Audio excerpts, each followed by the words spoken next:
What up, YouTube? Here we go once again as we are one day away from the weekend, which means it's Thursday night, early Friday morning. If you're on the East Coast or across the pond, good morning to all of you on the West Coast, my fellow West Coasters. Welcome to tonight's show. Let's give a shout out to everybody who we're going to bring into the audience here as we are preparing for Duke Sullivan, the man, the myth, and Montana's greatest Bigfoot legend is with us tonight. Yes, I went there, and I'm sure he's kind of like, oh, God, what the Sam hell. All right, let's give a quick shout down to everybody in our chat room so far. Pharmacy, good to have you here. Paul John Tavares, still no Stanley Cup for you. Hi, Shar Martin, welcome to Spaced Out Radio. Slim and Cashew, good to see you. Robin Lynn Griffiths, thank you for joining us from San Jose. Lovely area where you are. Terrible hockey team, but a lovely area. Molotov, how are you? Thank you for coming on in. The lovely and talented Cat Chaser is here. Thank you for joining us. Martin R., good to see you. I think I already said Molotov. Yes, yeah, I saw you again there. Hey, Molotov. Boss Monster, thank you for joining us. Appreciate that. And we'll continue on here. Dark Hour, Paranormal, great show, great hair, great beard. Oh, there he is, everyone. Yes, the pride of Spokane, Washington. The man whose television never leaves the Hallmark Channel, Nate Foote. Good to have you here, buddy. Always love you, man. Thank you for coming on in. Let's see here. Scrolling on down. Oh, there's Gorgeous Jules, everyone. Make sure you wave hi to her because she'll like that. Thank you. And Renee, you are looking stunning tonight. Good morning, Commonwealth Andrew. Appreciate you. Richard Elmore, good to see you again. Thank you for joining us. Linda Bennett, welcome for joining us. Appreciate it. Let's see. Bigfoot, Michigan Rob, there you are, buddy. Good to have you here again. Once again, brother. Always a pleasure to have you here. Tiffany Wise, she is looking fantastic tonight. Signing autographs in the corner tonight is BBD Warrior. Good to have you here. Thank you for coming on in. Hi, Jenny. Thank you. It was nice chatting with you on Facebook earlier. Agravane, good to have you back. Sandra Piper, welcome to Spaced Out Radio for the first time. Glad you were with us. Hi, Drake. Good to see you again. Steph Dickey, the gorgeous wonder of the world down in Florida. There she is, Steph Dickey. Burrito, still making me hungry. Corey Foote, good to see you. Rex Goodrum, thank you for joining us. Really appreciate that. And who else do we got? Murray Fisher, thank you for taking the time to spend with us. Brett Lewis is here, everyone. Brett Lewis, which means we can officially start the show. Thank you, Brett. Overbuilt, good to have you here. Oh, yes, this damn YouTube jumped over here. Hold on, everyone. Now I got to play catch up. All right, the gorgeous and talented Nicole Sackage is here, everyone. Yes, let's give her a round of applause. Paul Holland, thank you for joining us. Larry M., thank you. McCoons, or is it McCoons? Well, that's what I'm going to say. From Colorado, good to have you here. From KPNL and Celine, thank you. JCL, good to see you. Justin, thank you for coming on in. TFB, zing to you, my friend. Zing. Gemini Moon, good to have you back. Jenny Metz, thank you for joining us. Sharon Guy, or is it Sharon Guy? Are you French on the last name or English? I'm going to call you Sharon Guy because it just sounds damn good. Donnie C, sweet Donnie C is here, everyone. We have Hilton and Jose, Sandy Clemens, Paul Holland, Jamie Cotterill, and Randy Spurl is here, everyone. The Michael Leger is back. The Michael Leger. Victor Magnus, haven't seen you in a while. How you doing, man? Sawdust, welcome to Spaced Out Radio. Appreciate it. So much Blue Line. Must be a defenseman in hockey with that blue line. Bombshell Bomber, good to have you here. We're under a minute left. Let's see. Who else? What's that? What are you laughing at? It's gonna swarm really bad soon. Oh yeah, oh yeah. Cedric? Good to have you here, man. I think I'm almost caught up. I think Mere Person, good to see you. I better start this one feed here. Hold on. And all right. Almost time to put the radio voice on. Wait, you have a radio voice? I It do. sounds the same. No. Watch, I'm going to deepen it up here. Hi, Deb Alaska. Kristen Alberg, you're looking lovely tonight. Olin, always a pleasure to have you here. Miss Dill, that's a good quality pickle right there. And Dill. Stephanie Perez is here, everyone. Give her a round of applause for joining us tonight. We're on in 30 seconds. Our guest tonight, Duke Sullivan. We're talking Bigfoot out in Montana. I don't know what the hell this guy's going to talk about. He's talking my ears off already. I've had to take my headphones off 4 times. Great way to support this show, everyone, is hit that subscribe button. We are less than 340 away from 10,000 followers here. You can sign up for the SOR Newswire, the Thought of the Dave, all that stuff. And you know what? Let's just do this show. What do you say? Here we go.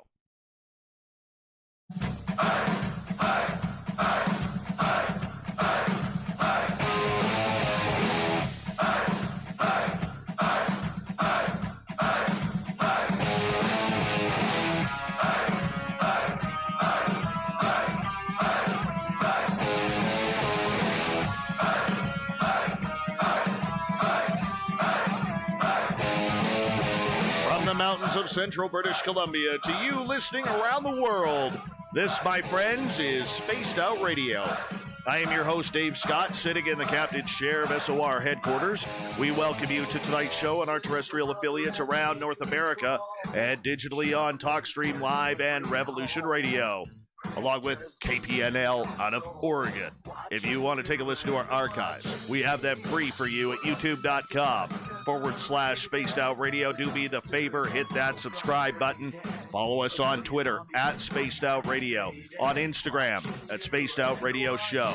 Our website is spacedoutradio.com, where we have a plethora of features for you, including rocking out a Bumblefoot and reading up on Captain Shirk's SOR Newswire.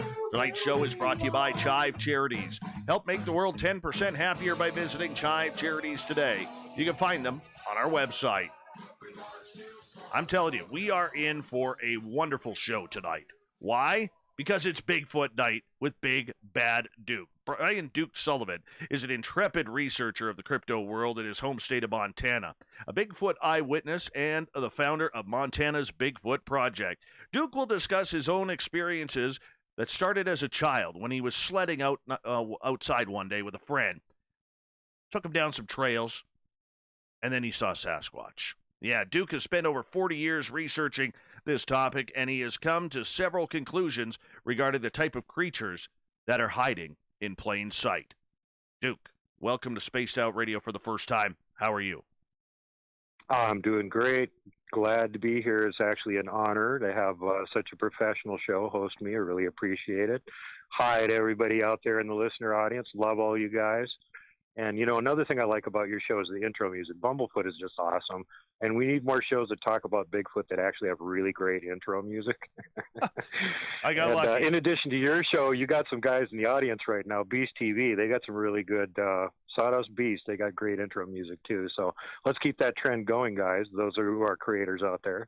Absolutely. And, yeah.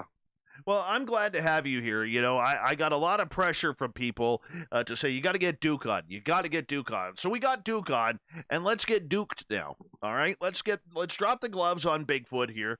You know, you and I aren't that far apart. I'm in central British Columbia. You're in Montana. There's a lot of Bigfoot in between here where you and I are. And I'll tell you, man, this is a subject that just seems to be picking up some steam over the last couple of years in regards to the research, the sightings, the technology that's out there. And we're going to get into all of that tonight. But first, let's learn about you, your experience. What got you into this 40 years ago? Well, it was totally against my will.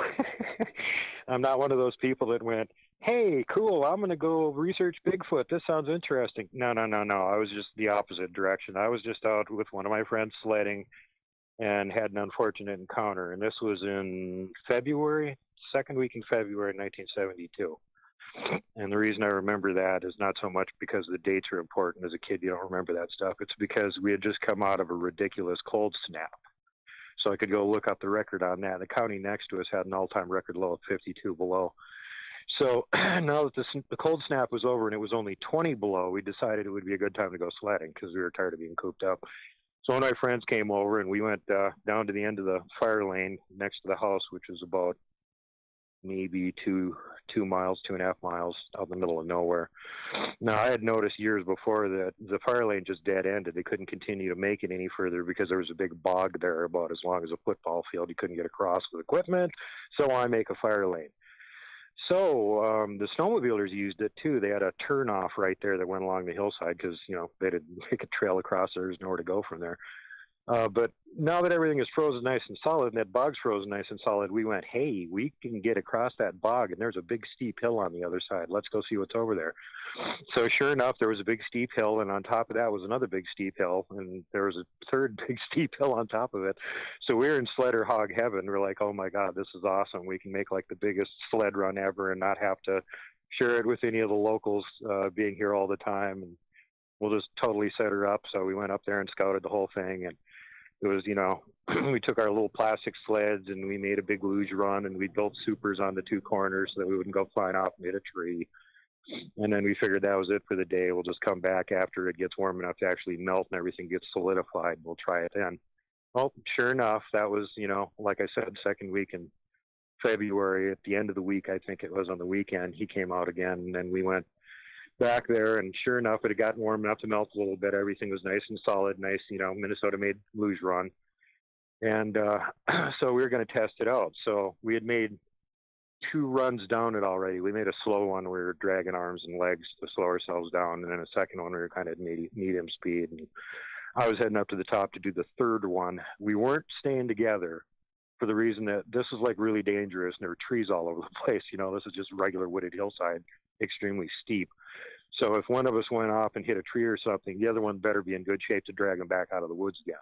So we were taking turns. So one of us would sit about halfway up the hill, and the other one would go up to the top and go down again.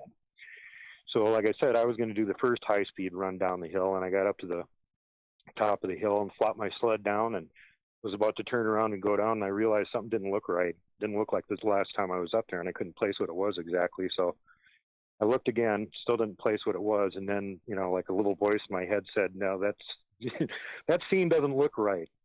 So I looked again, and sure enough, what was out of place is that, this is a bare hillside. Well, I mean, there's lots of trees on it and everything, but it's the middle of the winter, so there's no leaves or anything like that obscuring vision. It's mostly hardwood trees, so no leaves on them. The only place where there was any cover was over on my right, where there was a big black spruce tree. And what had caught my attention was this big old black spruce tree. Previously only had 1 trunk, now it's got 3. And I looked more closely at it, and I noticed that the other 2 extra trunks that weren't there before had long hair on them, grayish-white, with little snow dingle balls in it. And my first thought was, well, somebody found our sledding run, because there was people that at that time had snowmobile suits that, the pants actually had like fur on the outside of them. I don't know why that was a trend or whatever, but that's what I figured it was. One of the local kids had found our sledding run and was just about to scare us or whatever. And I was just kind of ticked off and like, damn it, we didn't even get a chance to use this thing yet, and somebody else already found it. So I looked up into the spruce tree, at about my eye level as a little kid. That's not very tall. And then looked up a little bit higher if it was an adult. I didn't see anybody. And then I realized there was a rustling a little bit further up than that. And I looked up, and sure enough, at the 9-foot level, there was this extremely creepy face looking at me, and this is about 40 feet away. And he had both of his hands. One of them was holding one branch up, and the other one was holding the other branch down. And all of a sudden, he realized I saw him, and he had this like shocked look for a split second, and then he gave me a big grin. And oh wow! At that point, I realized this is a critter that I don't know what the hell this is, and I am getting out of here right now. And luckily, I'd already been planning on doing a high-speed run. But apparently when I was coming down the hill, it was even more ridiculously way high speed than what my friend Dave expected. And he already had this kind of look on his face as I was getting closer to him, like I must have been pale white with bulging eyes. And as I got close, I just yelled, "Run like hell!" And I just kept flying past him on the sled. And he apparently didn't see anything, didn't know what happened or anything, just jumped on his sled and followed me. And that was my first encounter. And then I got really curious about what the hell was that thing out in the woods after that. Man, when I had my encounter with 2 of the creatures back in 2013, we saw one behind a tree kind of doing the whole peering in and out. And we could just make out just barely make out facial features because the face is so dark. The second one that was probably at 75 feet away from us, 85 to 75 feet, that one I got a full right side profile and back profile. I never got to see the face. I do recall, though, that there was no neck at all. And it's just amazing the features that people can describe. I mean, this creature smiling at you, I would have loved to have seen that. As much as it would have scared the daylights out of me, especially as being a child like you were, I mean, that's impactful on the rest of your life. Oh yeah, let's face it. When you're 10 years old, you're fairly short, and even a 6 foot tall adult looks pretty big. Looking at something that's apparently in the 9 foot range, that's really, really scary. And yeah, you're a long ways from home. Nobody really knows where you are. Remember, this is the secret sledding spot.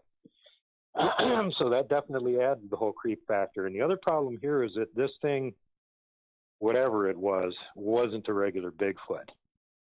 And Now, what do you mean? What do you mean by that? Thing, well, let me explain. After I saw this thing, I got curious and went, well, what the hell was this thing? And started trying to look into it. This was 72, so there was like virtually nothing out there. And I found the Patterson-Gimlin film, and I looked at that, and I went, well, that's similar, but it sure isn't what I was looking at. I don't know what I was looking at. And that's when I started doing a whole bunch of research on the Wendigo and everything up in the closer to the region that I was in, trying to figure out if that's what I saw.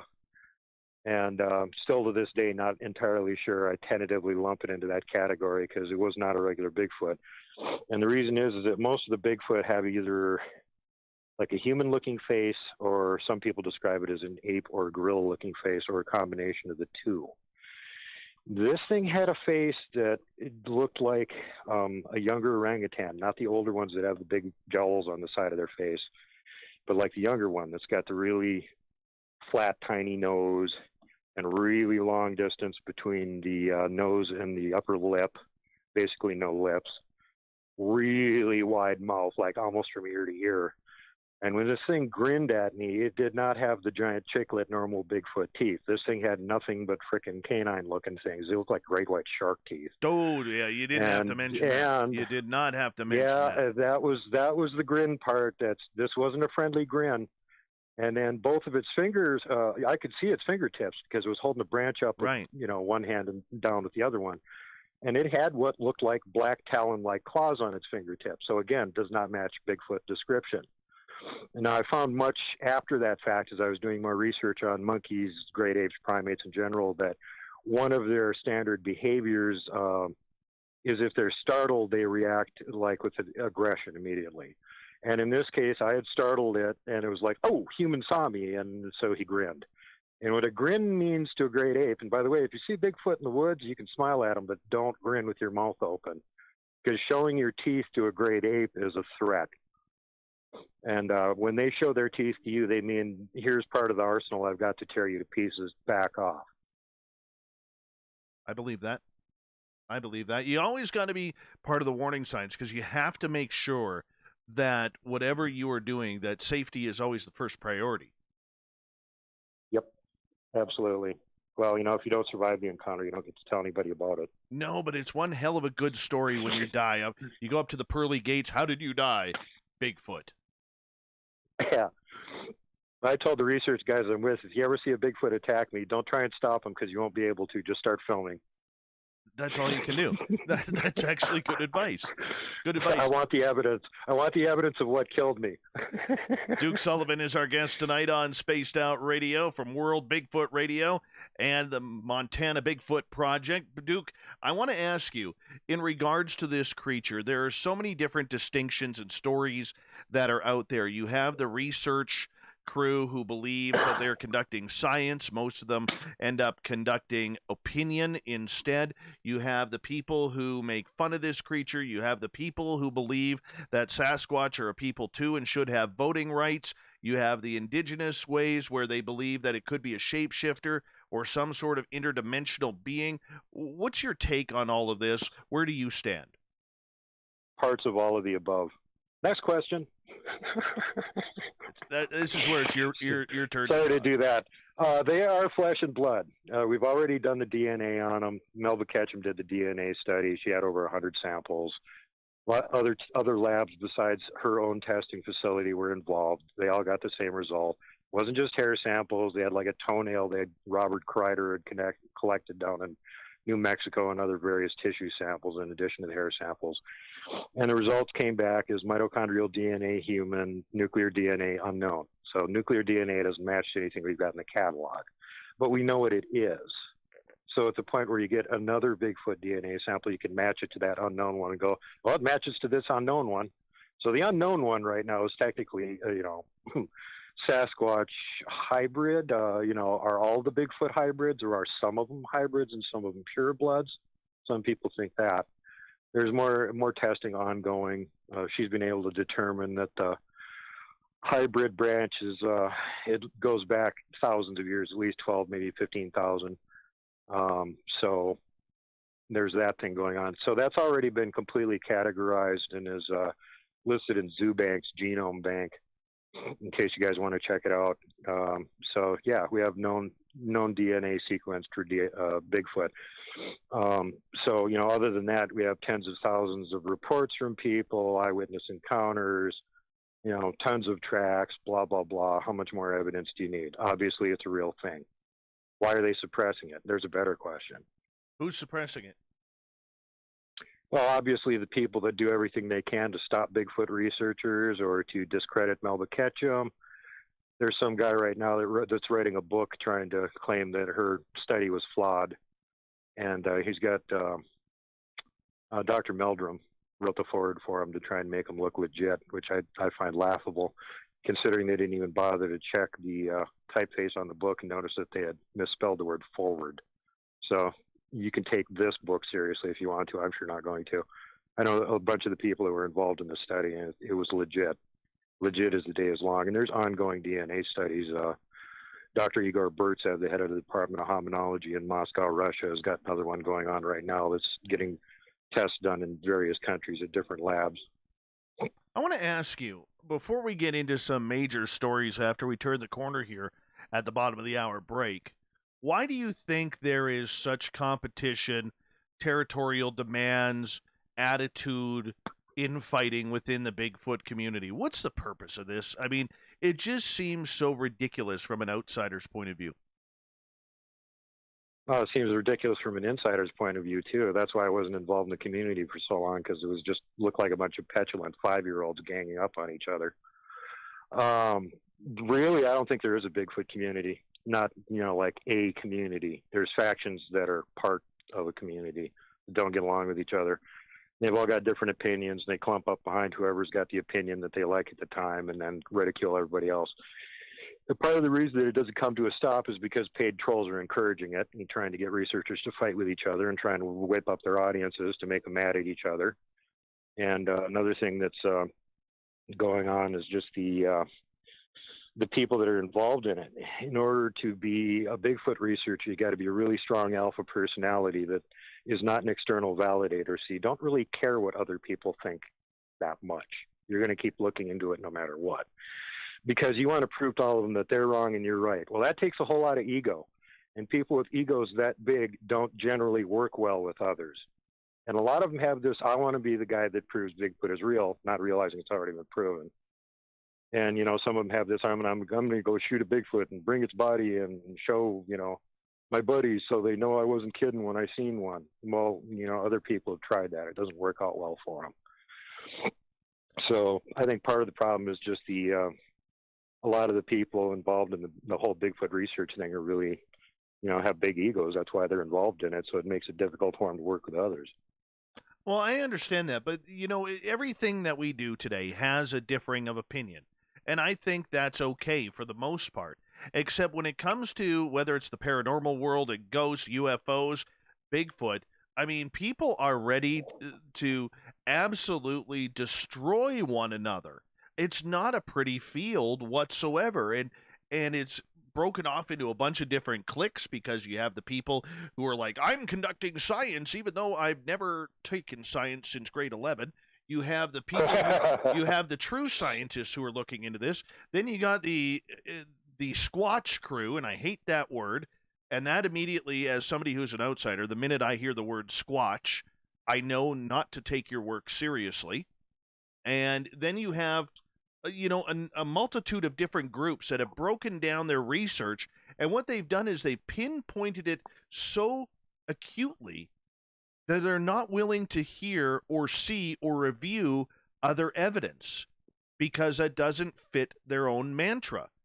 How could you solve something if you're already eliminating evidence or potential evidence if you haven't even studied it? That's the problem with the experts. They want to pretend that they know everything there is to know about it, and therefore they don't need to listen to anybody else or review any new incoming information or anything because they already know about it. And a lot of these guys you'll see are repeat offenders. They're putting out book after book after book. And it's like, well, when's the last time you even saw a Bigfoot? Well, I've never actually seen one. Well, then why are you writing books? Where's your research? Don't call digging through other people's books and archived information and then compiling that as research. And don't call taking people's reports and compiling that as research. Get your lazy butt out in the field and do some frickin' research. Okay, but how do you conduct research, as we got about 3 minutes left, if you're not a scientist or you're not someone who is familiar with how to conduct a proper type of experimentation? I mean, just walking. All you need to do is, but just just walking down trails looking for tree structures or footprints or some sort of foreign poop on the ground. That isn't research. Research is just the scientific method, which is to say, you have a hypothesis, you go out and test it and see if it's valid or not. And if you get the same result a bunch of times, you talk to somebody else that can do the same research, and they go out and see if it's valid or not. And after you get about 7 or 8 of them saying they all got the same result, then you start thinking there's a pattern there. That's actual research. Yeah, and so you have to develop those patterns, and a lot of people don't. No, and fortunately for me, I have really competent researchers all over the continent that we can check each other's results against and go, I'm seeing this a lot in my research area. Do you guys ever notice that? Yes. Or I will check the next time I'm there. And then you start getting information back, and you can start comparing your information to what the other researchers are finding. Then you can start developing patterns, which will give you a better picture of the phenomena you're dealing with. Very true. Very true. So why is that so hard for people to accept in the Bigfoot realm? Well, here's the problem. They won't work together. You have to find a whole bunch of Bigfoot researchers that are really competent in different parts of the country that don't have egos and actually want to learn and work with other researchers. That's not an easy thing to do. I get that, and I understand that. That's why it's been so slow, because not only is there natural factionalization because of the egos involved, but there's also people interfering that are trying to start problems between them so they won't work with each other. So that's been the big holdup for years. That's why there hasn't been a whole lot of progress in people actually doing real research.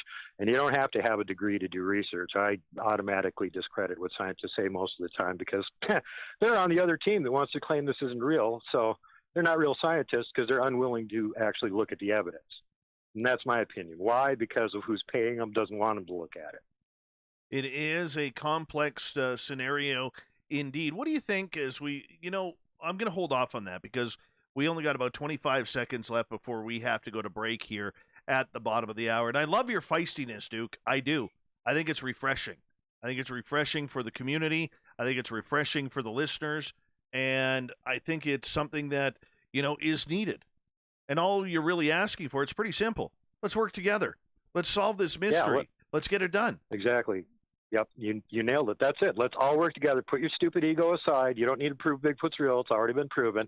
Let's go get information on them. Figure out how they're doing things. Bingo. How do they make a living? Where do they live? How are they doing things? This is the information that I've been working on. Yeah. Right. Duke, I'm going to get you to hold on right there. We are going to go to break here at the bottom of the hour. Duke Sullivan, Montana's Bigfoot, coming up next on Spaced Out Radio.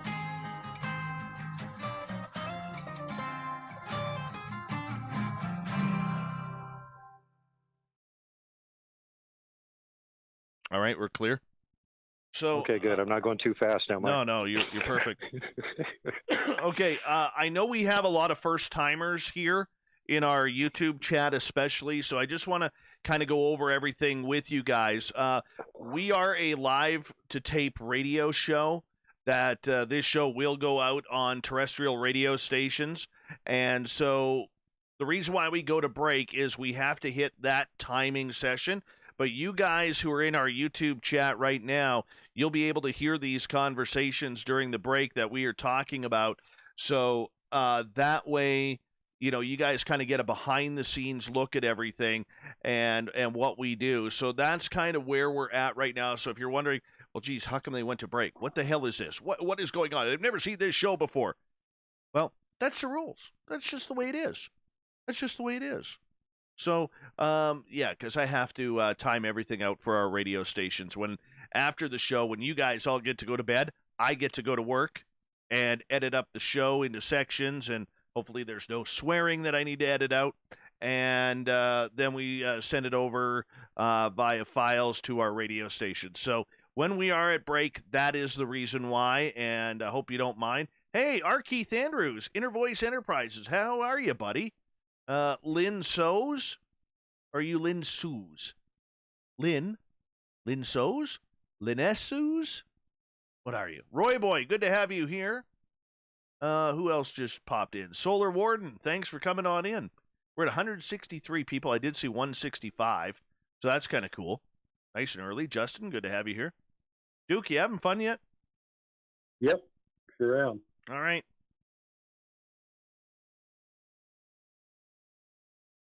I'm having fun too. I'm just tuning in YouTube here so I can see who's in chat. Oh, everybody. I don't even know half the audience tonight. That's how many people are in here right now. They're probably all my homies. Thanks for showing up, guys. Love you.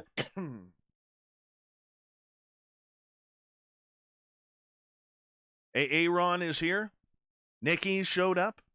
Human Carl, everybody. If you're a veteran like Human Carl, you deserve a few claps. Enjoy these claps as well if you are a veteran, because we love our veterans around here, especially our good friend Human Carl. Not to be mistaken for Alien Carl. We have to make that. Snakes on a UFO Snakester. Welcome to Spaced Out Radio. Wayland, boom to you, my friend. Who else just popped in? Boots on the Ground with Burb. How are you? Good to have you here. And, yeah, just keeps growing. 170. We got to hit 241. 241 is the record. Thurston Howell III. How's Lovey doing? Big Rob, what is going on, big guy? How are you? 241. That's where we got to be. I think it was 241. Maybe it was 224. What's your single guest best number? 241. And then I thought that was a multiple group guest number. Oh, single guest number is 213 by Grant Cameron, and we hit last night. We hit 203. We may get the single guest big number here. We'll see. Well, let's hope. These people to pile on in. Yeah, well, the 10 o'clock crowd hasn't showed up yet. Hi, Ed Clater. Welcome. Hey, Long Island Bigfoot. Thank you for the super chat. Cat Chaser, thank you again for the super chat. You guys are awesome. It's a great way to support what we do for this show. Thank you so much. Love you guys for that. That just means a lot. If you're looking for some Bigfoot shirts, Dave Woy, is it Woy or Wodge? I'm thinking it's Silent J. I prefer Silent J. Dave Woy? Woy? Yeah, there we go. Dave, what's going on? Project Blue Book, good to see you. Shanna Banana, thank you for coming on in, gorgeous. I'm like literally two of your people for every one of mine in the chat room tonight. This is awesome. Love my followers. They are just awesome, man. I got as great a guys you got over here on your channel. That's awesome, man. You know what though? I say we say hell with the Bigfoot and let's just go bass fishing, because that picture I used of you, I would like to go bass fishing with you.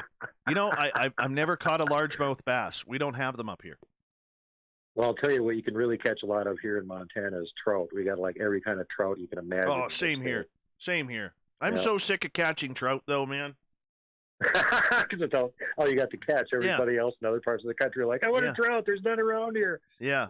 I'll tell you, I miss back home, though. I miss back home because we used to, I was fishing anywhere from 4 to 7 days a week on the river during salmon season. That was great. You get into the rapids and you're fighting like a 35-pound salmon. That was a blast. Hold on, everyone. Here we go with the second half hour.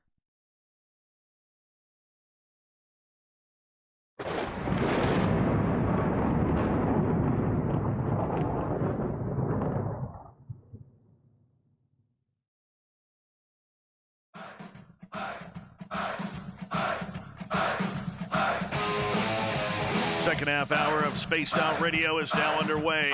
My name is Dave Scott. Thank you so much for taking the time to join us tonight. Really do appreciate each and every one of you tuning us on in. Want to remind you that if you've missed portions of this show or others, check out our free archives by going to youtube.com/Spaced Out Radio. Do old Davey the favor, hit that subscribe button. Our website is spacedoutradio.com, where we have a plethora of features for you, including rocking out to Bumblefoot and reading up on Captain Shirk's SOR Newswire. Follow us on Twitter at Spaced Out Radio and on Instagram at Spaced Out Radio Show. Tonight we continue on with Duke Sullivan, Montana's Bigfoot. He is the head of Montana Bigfoot Project. We're talking Sasquatch all night long here on the show. I love this topic. Duke, welcome back, man. Hey, great to be here still. Howdy, everybody. All right, we got a good description of what you think Bigfoot is in the first half hour of the show. You also mentioned your close encounter. When you decided to start looking into reports of this creature, were all the reports very trending the same, or were they different, as in people seeing different creatures? Well, when I got involved in actually looking at reports was 1975, and at that point there wasn't much of anything out there. Occasionally you'd find a newspaper article or you'd see some hokey monster show on TV, and that was all I had to go on. So as far as I knew, for a couple decades, I didn't have any other information to go on. Now, when the age of the internet hit, that helped a whole lot because it made information a lot more readily available. But, back in the early days, it was the old school Bigfoot thing. There's some kind of weird ape running around the woods, yada, yada, yada. And that was all I had to start with. So I didn't really pay that much attention to the Bigfoot community for a long time. About every 5 or 10 years, I'd check in to see what was going on and usually be disgruntled and then go back to doing my own thing. That's one of the things we were talking about in the first half hour, problems with the community, such as it is fighting with each other. Well, the positive side of there being a community on the internet is that people actually can share information and network, which was not at all the case when I got involved in this whole thing. So, the more information is available, the more you've got to look at, the better picture you can draw from it. And for years, I spent trying to figure out what it was that I saw the first time. The second time I saw one was in 77, and that was right at my house. And that one, I'm not sure what it was exactly because it was night. I couldn't see details on it. It was just squatting in the driveway in the dark waiting for me to walk into it. And no facial description, can't tell exactly what variety it was, just, didn't seem friendly, sitting in the dark waiting for me to walk into him. So, at that point I went, well, whatever these things are, I can't avoid them by staying at home. I need to do some more research and try and find out more. And again, like I said, this is 77, so there still wasn't much of anything available at the time I had my second encounter. So, it took years and years and years to compile enough information to get kind of a picture on this thing. And one of the things that became apparent is, well, there had to be at least 2 types of these furry hominid things running around the continent because, Patterson Gimlin got a video of Patty. That's real. It's some kind of primate, weird-looking thing. And then what I saw was, clearly not the same thing. So that means there's at least 2 kinds. When I started doing research, and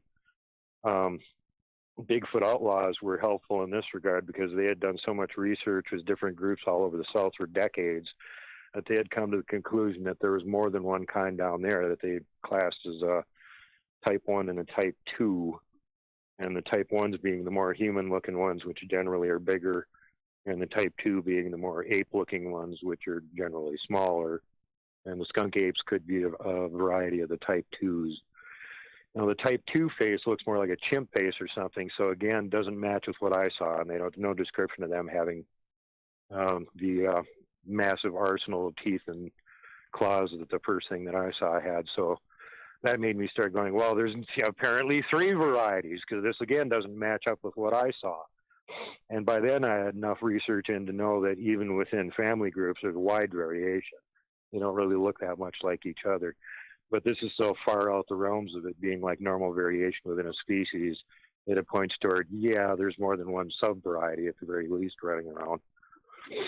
I gotta ask you. And then okay, go ahead. I gotta ask you, have you ever encountered any reports regarding childlike Sasquatch? You mean like the size of kids, or? Yeah, like maybe mother and Sasquatch baby or anything like that. Oh yeah, I run into that stuff all the time. I've found tracks from juveniles. Really? That's fairly easy to do. Yeah, as long as you're where the adults are, the juveniles have to walk on the ground too, and they don't weigh as much. They don't generally leave the giant obvious tracks. You got to look a little bit more carefully. But sure, we just got tracks of a juvenile that had a 10-inch long print last spring, about 14 miles away from here on Blue Mountain, and that was stomped into the ground about 3 times as deep as our tracks were. And I weigh 240, and Mike that was with me weighs around 300. And we were both standing right next to it, not making an impression on the ground. But there's that little fat 10-inch track right there that got pressed in like a cookie cutter. Yeah. So they're extremely heavy even when they're little. Yeah, that's exactly what happened when we found our first print up here. And my buddy Mike was out grouse hunting. And he decides to pull his vehicle over on a very well-used logging road. And those logging roads with the big trucks and tractors, that is very compressed gravel. And anyways, he gets out of his vehicle, about to find a place to go to the bathroom, and he looks down, and there's this 18.5-foot print or inch print. And he's like, you got to be kidding me. Like, I'm just about to pee on this print, like it's, but the fact is, I mean, Mike at that time was probably like you, weighing about 240, 250. He's a stocky, bodybuilder type guy. And he started jumping up and down in his boots, and his boots wouldn't sink into the ground. And yet here's this print in the ground, where you have to be as heavy as a vehicle in order to get that type of print into that type of surface. Yep. Yeah, believe it or not, I've actually got a height to weight conversion chart for Bigfoot that somebody put together a few years ago. And 18-inch track, you're probably looking at one that's between 800 and 1,000 pounds. So yeah, it's going to make a big crater in the ground when he steps on it. Well, the reason, and a lot of people ask, well, why don't you find like whole trails of Bigfoot tracks and stuff? Well, generally you're not following Bigfoot around through a marsh or something, and that's the only place you would find something like that, because they're not dumb. They're trying to hide their presence. They're trying to hide their tracks, and the older they get, the more they're aware of the ground they're walking on and how solid it is, and whether they're going to leave a track or not. So occasionally they make a mistake and they leave one. Okay. But you don't generally find very many of them together. The most we've ever found in a road before was 4 tracks that were 17 inches, and then this summer, which I haven't even released this yet, we found 3 19.5-inch ones right in a row. But generally you only find like one, because they don't make mistakes very often. Okay, so why do they try to cover up their prints? They don't want evidence that they're around. They're trying to hide themselves from us. That's why it's so hard to find them. They have natural ridiculous skill at this sort of thing since they practice all the time. And they're trying to avoid humans seeing them or knowing that they're there, which is why you see a lot of these roadside crossings where you have somebody going, well, I was driving home at 2 o'clock in the morning and this thing ran across the road. How big was it? Generally, if you listen to those reports, you're hearing about something that's 7 or 8 feet tall. That's a teenager. The teenagers might be actually playing this as a game. Let's see if the human will panic and crash, what they're going to do. And that's generally why you find a lot of these tracks in the 14 to 16-inch range and not a lot of bigger ones, because by the time they get bigger, they know better than to leave tracks. Okay. So how big do you think this creature actually gets? Where? Okay, They so get really big where I'm at. They get really yeah. big where you're at. They get really big up in northern Canada and Alaska. And by really big, I mean 14 feet or bigger. Okay, so the size difference between what we're seeing in the Pacific Northwest, up into Canada, right into the Klondike, comparatively to these 5 to 7 footers that we are hearing about in the swamps of Louisiana, Texas, and in that area, are we dealing with different creatures or different species, or have they acclimated to their climate? Well, I think, like I said to start out with, that there's basically sub-varieties across the continent, and I'm pretty sure there's at least three. There could be four, and two of which are, hypothetically in the class with Bigfoot. They could be other sort of biped, furry-looking things that actually aren't Bigfoot. We don't know. We don't have DNA from them. But as far as that goes, yeah, I mean, that's just natural science for animals and stuff, too. The further north you go, animals of a specific type will, of course, be bigger. And the reason for that is because of conservation of heat. If they have more mass in comparison to the overall surface area on the animal, they maintain their heat better. So, this naturally leads toward animals, the further north you go, get bigger and bigger and bigger. And somebody, said something about that one day. Oh, what about elephants? And I said, yeah, woolly mammoths, they're extinct. Next question. So, first of all, yeah, you're going to get animals bigger as you go further north. Down by, let's say, Louisiana, Arkansas or something, if you see a black bear, 300 pounds. You get up here where I'm at, 500 to 1,000 pounds. You get up in Alaska, 1,500 pounds. Same thing holds true with them. And they need to be able to actually best the other apex predators in their environment. So if you got some pitiful little 7-foot Bigfoot going up against a 1,500-pound Alaskan Kodiak, it's not going to be there after the fight. So they won't tend to reproduce and make more squatches because they're too little. And conversely, if you're down in the south, the same thing is true. It's a really humid, hot environment. They need to be a little bit smaller and not have so much tremendous body heat building up all the time. Could be the reason that a lot of them like the wetlands and stuff where they can stay cooler. Just like the ones in some other areas favor the higher mountainous areas where they can stay cooler. That's what they do here. During the summer, they go up to the high mountains and stay cool. And then during the winter, they come down again. They tend to follow elk herds and, plentiful deer supply and stuff like that around. But there are big ones in the south. And there are little ones up here. They're variable like humans are. I know William Lunsford about a month ago found several 21-inch tracks down in his research area. And I think he's in between like Texarkana and Falk, basically. But so yeah, there's big ones down there too. Blaine Tyler, I was telling you about him earlier before the show. He just recently found several 21-inch tracks up where he's at in Northeast Ontario. So, yeah, where Blaine's at, that's more normal. Where William's at, it's not so normal. But it doesn't mean they don't get big. You still get people that see, 10-foot Bigfoot down in the south. They do get that big. Again, it's just that the preponderance of the huger ones, I think, are further north. And because, they have a bigger forest area to wander around in, you're less likely to encounter one of them. And, even the old natives will tell you that, they learn as they go, just like we do. They get better and better and better at what they're doing. So even laying aside any potential paranormal abilities, the more years they've got of hiding from us and not letting their tracks be seen, the better they get at it. So really, you almost never see one of the big ones unless he's really screwed up or he's mad at you and wants you to see him. And that's usually pretty much it. Duke Sullivan is our guest tonight on Spaced Out Radio. We are talking Bigfoot all night long tonight. A lot of people tend to think that this creature lives along water areas. So if you want to have an experience, you should be near a lake, a stream, a river in order to do that.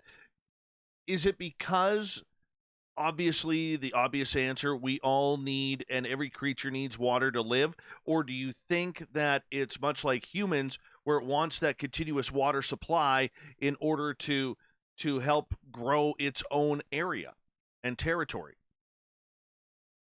Yeah, they do. They absolutely love that sort of territory. One of the best places to look for them is where there's junctions of rivers and lowlands, swamps, and stuff like that, especially if there aren't roads or anything in it. Those are places they favor heavily. because first of all, it's a perfect environment for them, and secondly, humans don't go there. So when you got that combination of two things with a rich natural environment and humans don't go there, they're probably there. The other thing is with the waterways, as you pointed out, yeah, they want to drink, so they have to be fairly near water, but they can make use of really small water supplies. On one of the mountains I was doing research on, there was a seep that was about 2 feet across, and there was a 19-inch track right next to it. So here's this teeny little water seep here that they figured out where it is that they're using for water supply. But in general, yeah, they'll stay near ponds, rivers, lakes, stuff like that, especially if it's got, regular cover and food and not a lot of human intrusion in it. The other thing to keep in mind is that they use waterways for their highways. Those are their Bigfoot highways. And Bigfoot like to move around at night. So if you're down by some isolated riverway in a riparian forest at night where there's not like trails and humans usually hanging around, there's a pretty good chance there's some of them around there. And a lot of people have these encounters where they go out night fishing on some little pond that nobody goes to, or some little river that people don't usually hang out at, and they go there at night, and next thing you know, they're getting yelled at or having rocks thrown or branches thrown at them, that kind of thing. They're getting the display, hey, you're in my fishing area, get out of here. And they do seem to think of it that way too. I was talking to a native elder in one of the tribes over on your side of the coast there, and he was saying that basically his tribe had a deal with them where it was like, we get the daytime, you get the nighttime. We'll fish the same rivers and stuff. We'll be there during the day, you be there at night. And I think, they sort of have that idea that that's the way it's supposed to be, and humans aren't supposed to be on our fishing rivers at night. Get out of here. Well, there's a famous story out of the Chehalis River in British Columbia. Oh, this is going back probably 20 years ago or so now, where there was the Coho Run was on in the Chehalis, and there's a little canyon area that fishermen like to kind of crawl into. It's very difficult to get there and dangerous to get there, but you can never stop a fisherman from finding the perfect fishing hole. And anyways, these couple of fishermen claimed that on the cliff that was so they're standing on the riverbank, then you have the river, and then you got this probably 150 foot high cliff, and there were 200 pound boulders coming off that cliff right in the middle of that pool. And I mean, the only thing, a human isn't going to lift it, they're going to roll it over. But this thing was, they were watching these giant boulders actually being launched off this cliff and into, almost hitting them. Like they were getting splashed by this. So the idea was it Sasquatch? I mean, that is one of the theories that is out there. But I mean, this creature at times can be very territorial, especially maybe if there's young around, or maybe you're in a hunting or fishing spot. So my question to you in regards to saying that story is about territory. Is the creature highly territorial, or is it a vagabond that just kind of follows the food trails? Yeah, there's two different schools of thought on that one. Of course, as you just pointed out, there's people that think that they basically migrate, and there's other people that think they stay put. And I'm in the they stay put camp. Couple reasons for that. The people that think they migrate are falling victim to the fact that they have a very large range. So they will take advantage of the food sources that are available within their range at different points of the year. Like, hey, it's fall, all the berries over in that patch are available. Let's go nab them. They'll be over there for a few days eating all the berries. Hey, these trees over here that we know about all have apples on them right now. Let's go get them. So even though they're not in the same area all the time, they're in their same range, and they could have a, pretty big range. I think their range is sort of limited on how many members they have in each group, because, they can't overburden their food supply. And then the other thing, of course, being the availability of the food. So in really rich areas where there's a lot of wild animals and there's plenty of veggies and all that kind of stuff to eat, their range is going to be smaller because they don't need to move around as much. I'm pretty much convinced that there's one group of them that lives right here on Mount Sentinel, right behind me, because there's an elk herd that's up there year-round. And you find evidence of them up there year-round. So I don't think they're moving anywhere. And the other reason that I don't think migration is really very likely is because there would be conflicts. These large, apex predators moving around from point A to point B. Oh, let's go over here and see if there's any food. Oh, there's another group already over here. Well, then there would be a fight. and we would hear about it because they would make noise. But that kind of stuff isn't really going on. And that's another reason I think they kind of stay in certain areas. We find markers that they put up that, hey, this is our territory. And in some really rich areas where their territories are like butting right up against each other, you find a lot of these things. They're marking where they're at all the time so the other troops know, oh, no, you're in our territory now, be friendly or get out, sort of thing.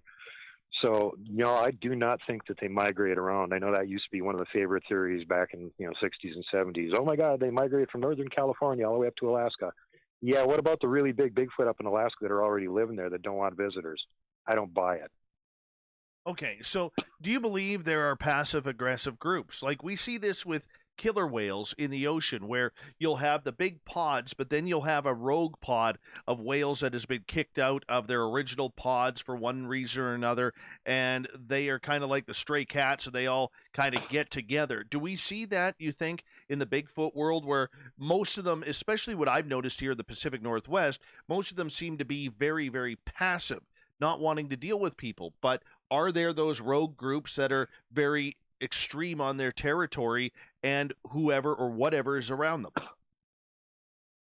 Yeah, absolutely there are. As a matter of fact, one of my friends that does research down in that area has virtually guaranteed to me that that's what's going on in the LBL, land between the lakes, that the renegades that are being thrown out of their own groups because they can't comply with the group's internal rules are basically ganging up in that area and all, made their own little group. So basically, you could say the LBL is where all the criminal Bigfoot are. Don't go camping there. Bad idea. This stuff does usually come up. The good news is that if you've got groups of them that are hostile, they generally won't be anywhere near where humans are because they wouldn't interact well. And in short order, the black helicopters and goon squad would show up and they'd be gone. So that's why you don't hear a lot of these, interesting reports of missing people right near these towns. Yeah, it's usually out in some big wilderness somewhere where that's going on. There's, they're like humans to the extent that there's good ones and bad ones, and most of them are just kind of neutral. They want to leave us alone and be left alone. And the ones that really don't like humans and, don't comport with regular Bigfoot behavior, like I said, will gang up with each other, and those are the dangerous ones. We call those groups eaters because that's what they will do to you. They don't comply with the normal rules.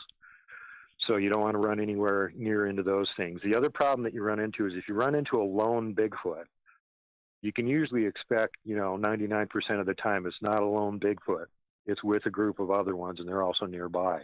If it is actually a lone Bigfoot, that's when you should get worried because there's a reason it's alone. They don't go around by themselves unless they're forced to. That is such good advice. The last thing you want is to be raped by a Bigfoot. Let's be honest. Casey's looking for a lover. You don't want that. You do not want that. So watch out for them single ones because they're not going to charge you. They're going to take you. Make sweet love. Put on some Barry White in the middle of the forest with a fire burning on the side. Absolutely. I see that happening. Totally see that happening. I think here in North America, a lot of those cases where it's an individual rogue Bigfoot, it's not going to take you back to its cave for some sweet, sweet loving. You're going to be dinner.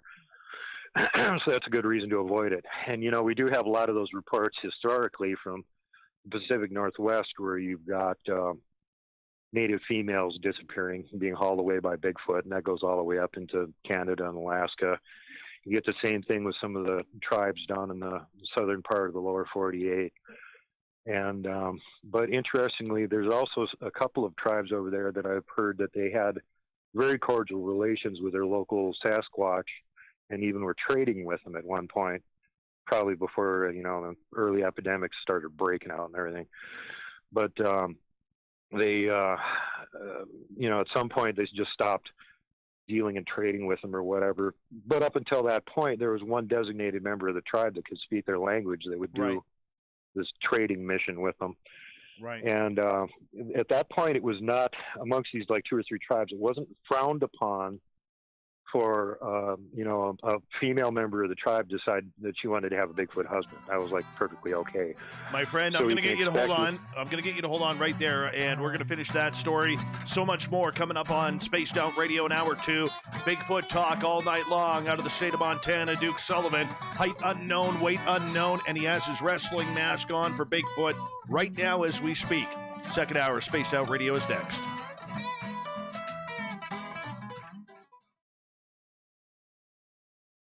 Height unknown, weight unknown. That is awesome. I'm happy with that. I am totally happy with that. From parts unknown. Hey, bud, I'm just going to put some commercials on here. I'm going to quickly run my dogs out. I'll be right back, okay? Okay, well, I'm going to do the same thing, so I'll be right back to you. All right, buddy. Hi, Sherry Knight. Okay. With everything SOR, the Space Travelers Club is just $5 a month at spacedoutradio.com.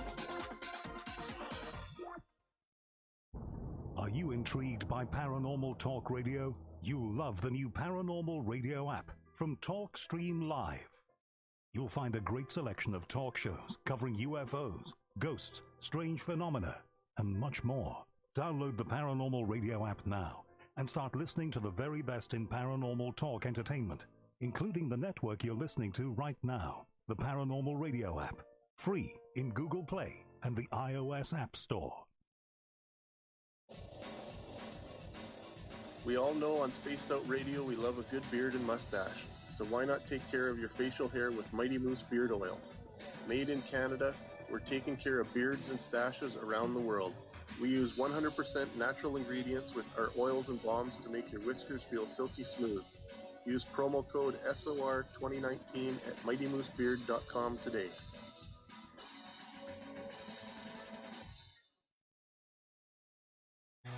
Hi there, this is the paranormal lawyer Michael W. Hall. I'd like to invite you to listen in each Sunday night where we're going to open up your eyes to everything strange and paranormal. I will be hosting some great guests with topics that affect us all, such as UFOs, ghosts, and everything paranormal. Let's learn together on Spaced Out Radio Sunday with myself, Michael W. Hall, the paranormal lawyer at spacedoutradio.com. The party is always on at the Moose Vancouver. The Moose Vancouver is where you want to be when visiting Canada's West Coast. Open until 2 a.m. nightly, the Moose cranks up the rock while serving some of the best rated food in the city. The menu starts at $6.95. Why party anywhere else in Vancouver when the Moose is right there? Get your horns up and rock with the Moose, the official party bar of Spaced Out Radio. We are scouring the world for the most intriguing stories of your day. Take the time to read up on the SOR Newswire, where our team, led by Captain Shirk, will deliver to you some of the best paranormal and supernatural news, along with some stories that will blow your mind from the weird to the wacky. It's the news outside the news that piques interest, and that's what we're looking to deliver to you. The SOR Newswire, only at spacedoutradio.com. Get your horns up with me on Spaced Out Radio. This is Ron Bumblefoot Thal. Come tune in to SOR where you can hear me rock out with Little Brother is Watching, the official theme song of Spaced Out Radio. And then come on over to bumblefoot.com where you can find out about my tour schedule, my music, and everything else. Bumblefoot.com keeps you up to date on what I'm doing and the best way to stay in touch with my music and music camps. Sign up for my newsletter at bumblefoot.com and remember, Little Brother is watching.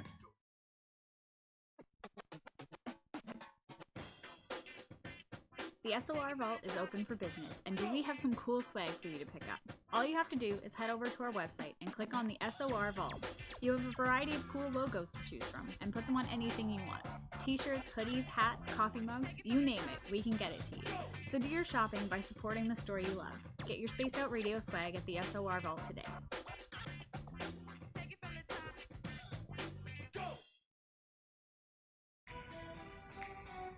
Are you an experiencer of something strange that can't be explained? Do you want help finding out what's going on? I'm Ryan Stacy, head of the Experiencer Support Association, otherwise known as TESSA.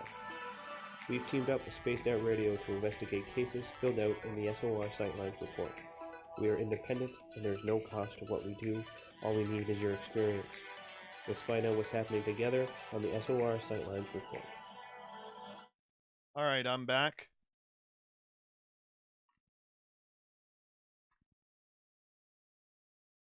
All right, we've got about 90 seconds.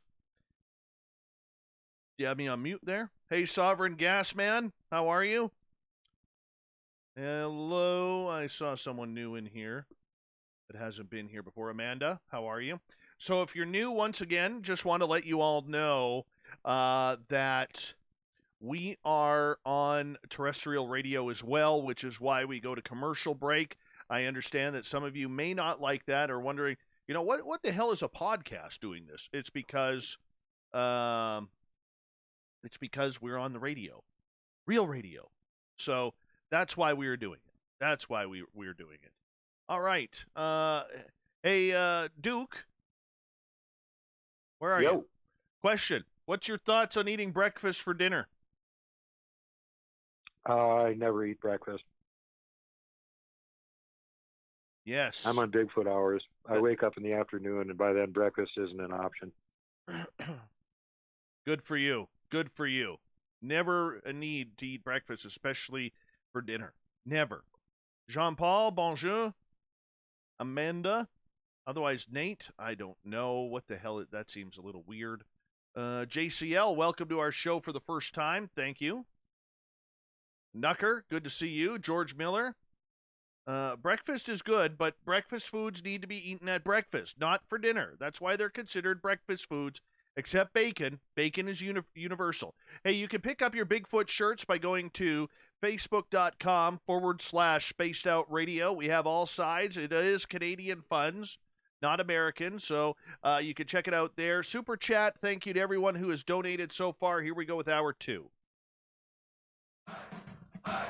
You're listening to Spaced Out Radio with Dave Scott. Follow Dave on Twitter at Spaced Out Radio and on Facebook, Spaced Out Radio Show. Second hour of Spaced Out Radio is now underway. Thank you so much for taking the time to join us tonight. We welcome back everyone listening in on our terrestrial affiliates around North America and digitally on TalkStream Live, Revolution Radio, and KPNL. Remember, you can check out all of our archives for free by going to youtube.com/Spaced Out Radio. Do me a favor, hit that subscribe button. The Desert Clam has set the password for tonight in the SOR Space Travelers Club. Quadragenarian. Quadragenarian is your password. Use it wisely, space travelers, as the Clam sets the password each and every night right here on Spaced Out Radio. Our website, spacedoutradio.com. We have a plethora of features for you, including rocking out to Bumblefoot and reading up on Captain Shirk's SOR Newswire. Follow us on Twitter at Spaced Out Radio and on Instagram at Spaced Out Radio Show. We continue on tonight with Bigfoot chatter all night long from World Bigfoot Radio and Montana with the Montana Bigfoot Project. We have Duke Sullivan. We're having one fun interview tonight talking about the big hairy beast that seems to roam around the forests of North America. Duke, welcome back. Hey, glad to be back again. Hey, let's digress for a quick second to your favorite question about breakfast food.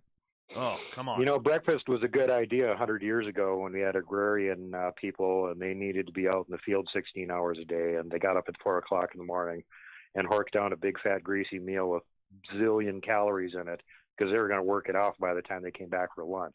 Well, that's not the case anymore. And the whole trend of, breakfast is the most important meal of the day was started by the cereal industry. They want to sell breakfast cereal. They want to keep selling pork links and stuff like that. So that's the whole breakfast thing. If you're not like actually physically working your butt off, you don't need breakfast. It's just going to make you fat. And I never eat breakfast, and I'm not fat. And I'm very sedentary and almost 60. So there's your evidence. Let's go back to Bigfoot. Well, I'm fat though. I'm shrinking in my chair as you say this because you're making me feel guilty. You jerk. Yeah, it's all about how many calories you're burning and how many you need to take in, basically. You just, don't eat junk food and eat 1 or 2 meals a day and you won't get fat.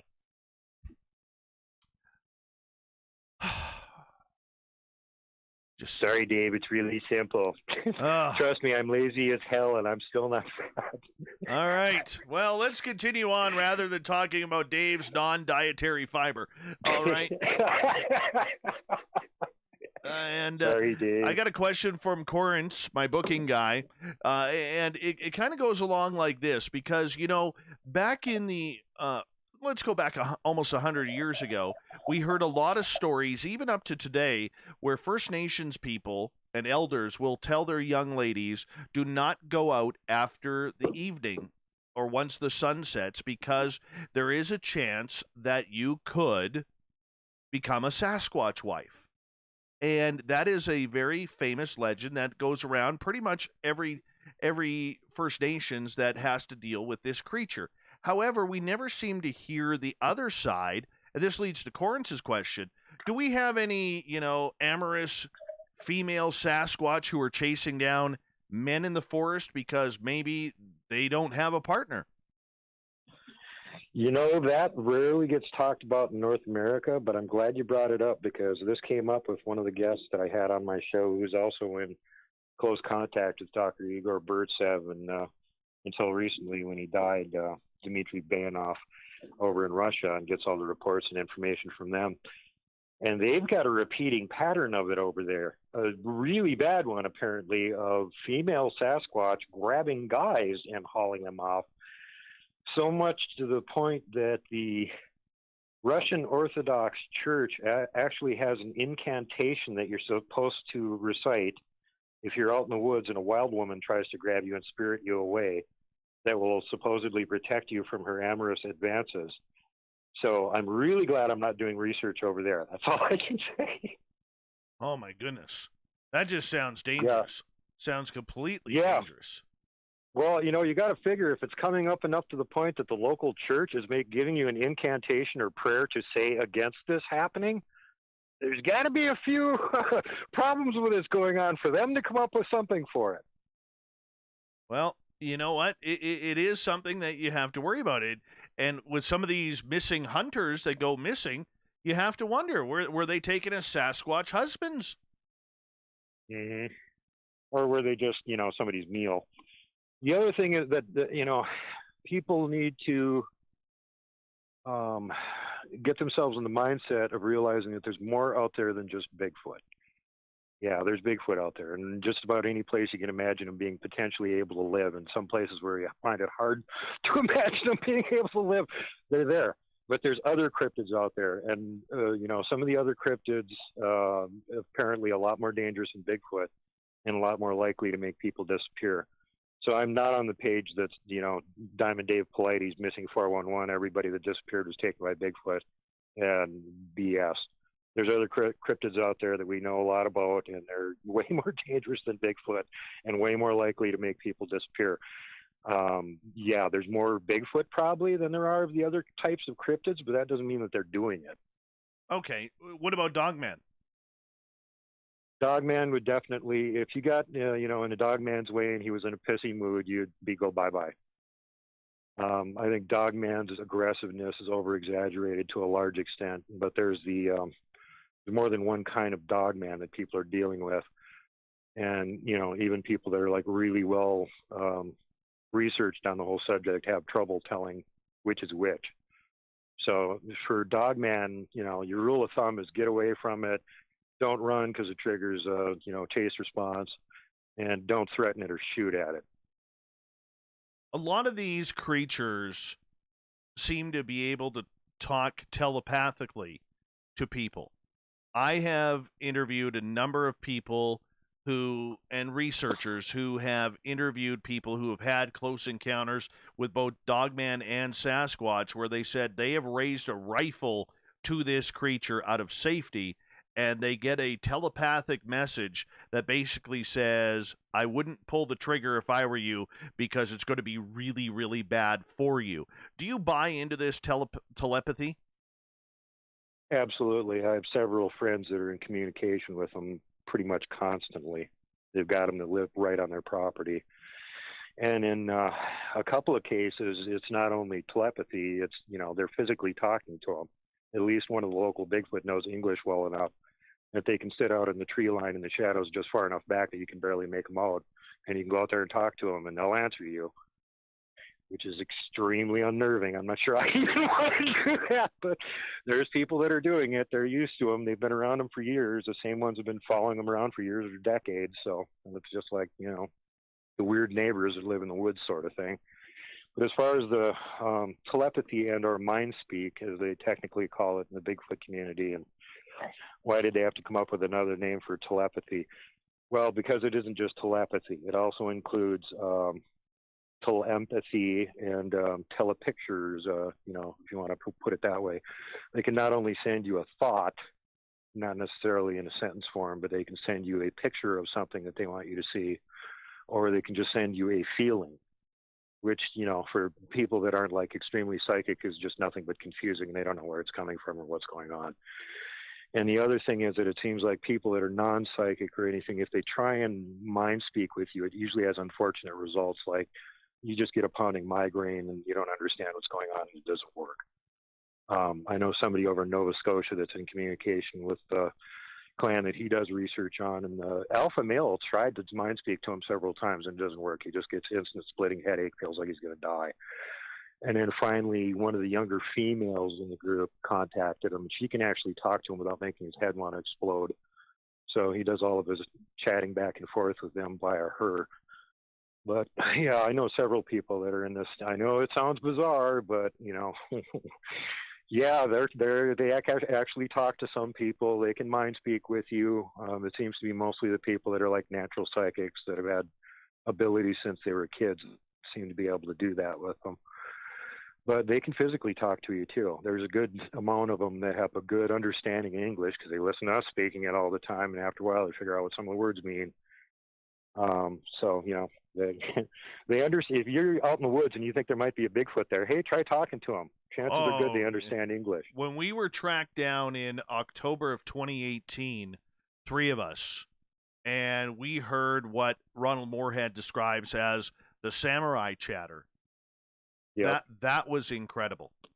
That was, if I would have recognized, and it's funny because I had heard the Sierra sounds, a couple years previous, and when we heard this talking in the middle of the forest where we were, and it was eerie, and I wish at that point that I would have recognized what I was hearing because we would have tried for communication, but we got pushed out of that area by a minimum of 2 of them. We knew there were 2 there, and it was phenomenal. The eerie feeling that fell upon all 3 of us was like, we need to exit. We need to go. Whatever is there, let's just leave it be. And now looking back on it, I'm like, damn it. Like, I want this to happen again. I totally want it to happen again. But I think they're getting used to us in that area until we brought the trail cam up. When we brought they don't like cameras, so that's kind of a no-no. Then you start breaking their trust when you have cameras flashing in their direction. We tried an experiment with them this summer where we put a teeny sound recorder in the can holder on a folding camp chair and left that going when we went to bed. And about an hour after we went to sleep, you can hear for about 45 minutes as somebody's walking around camp. They're picking up things, moving stuff around on the table, shuffling around. They reach over and tap the top of the recorder with their finger. Like, they know what the hell we're up to. Yeah, we're not fooling them. We're not fooling them. That's why, you have such a low success rate with researchers that are going, well, they're just, dumb apes wandering around the woods. I'll just be a little smarter than I need with a deer, and I'll get pictures of them. And no, that doesn't usually work because they're just as smart as we are, and they can figure out what you're up to. Before I get to Cat Chaser's question, I want to ask you about this. Are they that smart, or do they have some sort of supernatural ability that allows them to be able to pick up on things that are electronic or something else? I think they can sense electronic stuff. I'm almost sure of it. And the other thing is they seem to be able to short circuit it. I don't know if they can issue an EMP, which is like everybody's going like, how the hell could they do that?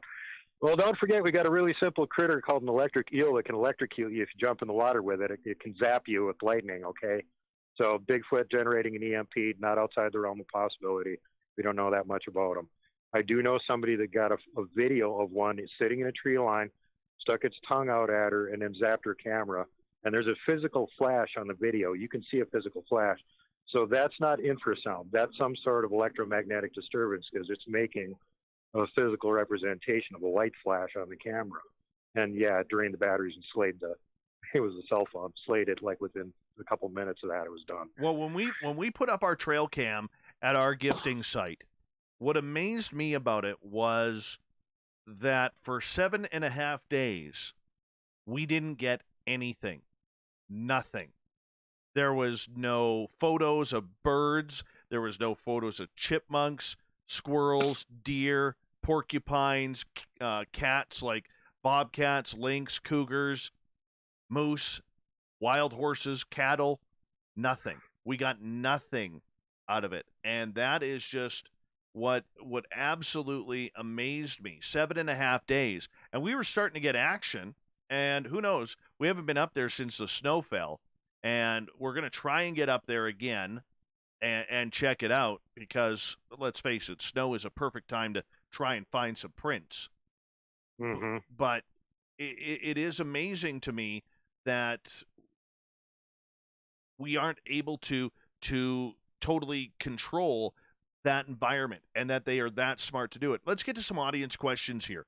Sovereign is asking, why do cryptids freeze as soon as human eyes are laid on them? Well, the general rule of cryptids, humans aren't supposed to see them. If they freeze up and don't move, then we don't see them. I think they've all observed us enough to know that, like the T-Rex on Jurassic Park, they react to movement. And we do that. I've done that to other people, even on my research team, just stand still in one place and they walk right past. Doesn't matter what color clothes you got on, they don't see if you don't move. So yeah, their first reaction, if they think you've seen them, is to freeze up and not move, and then see if you take your gaze away. Adrianos is asking about whether or not you've seen or heard reports of Sasquatch eating human food, like hamburgers from a campfire barbecue. Absolutely. As a matter of fact, there's somebody in a fairly famous music family down in the South, and you country music people would know who it was immediately were I to tell you, which I can't. But they've apparently had a clan of Bigfoot, Sasquatch on their property that they have been feeding burgers to every day for decades. And it's like a family tradition. Somebody has to go every day at midday and get a whole pile of burgers and bring them out to the local Bigfoot and feed them so they don't get antsy because they want their burgers every day. And for whatever reason, it's McDonald's burgers. So, poor thing. But yeah, they will definitely do that on occasion. I think in general they stay away from human food because they're not sure what it is. And, some of them probably have, believe it or not, manners. And like if you didn't invite them to eat the food, they're not going to touch it. All right, let's move on. Cat Chaser is asking, why do Bigfoot smell so bad at times? And that one we pretty much have the answer for at this point. And it's a reaction like if you're running around too much, of course, you get overheated, you start sweating. Humans, when they're stressed out, that's why we have,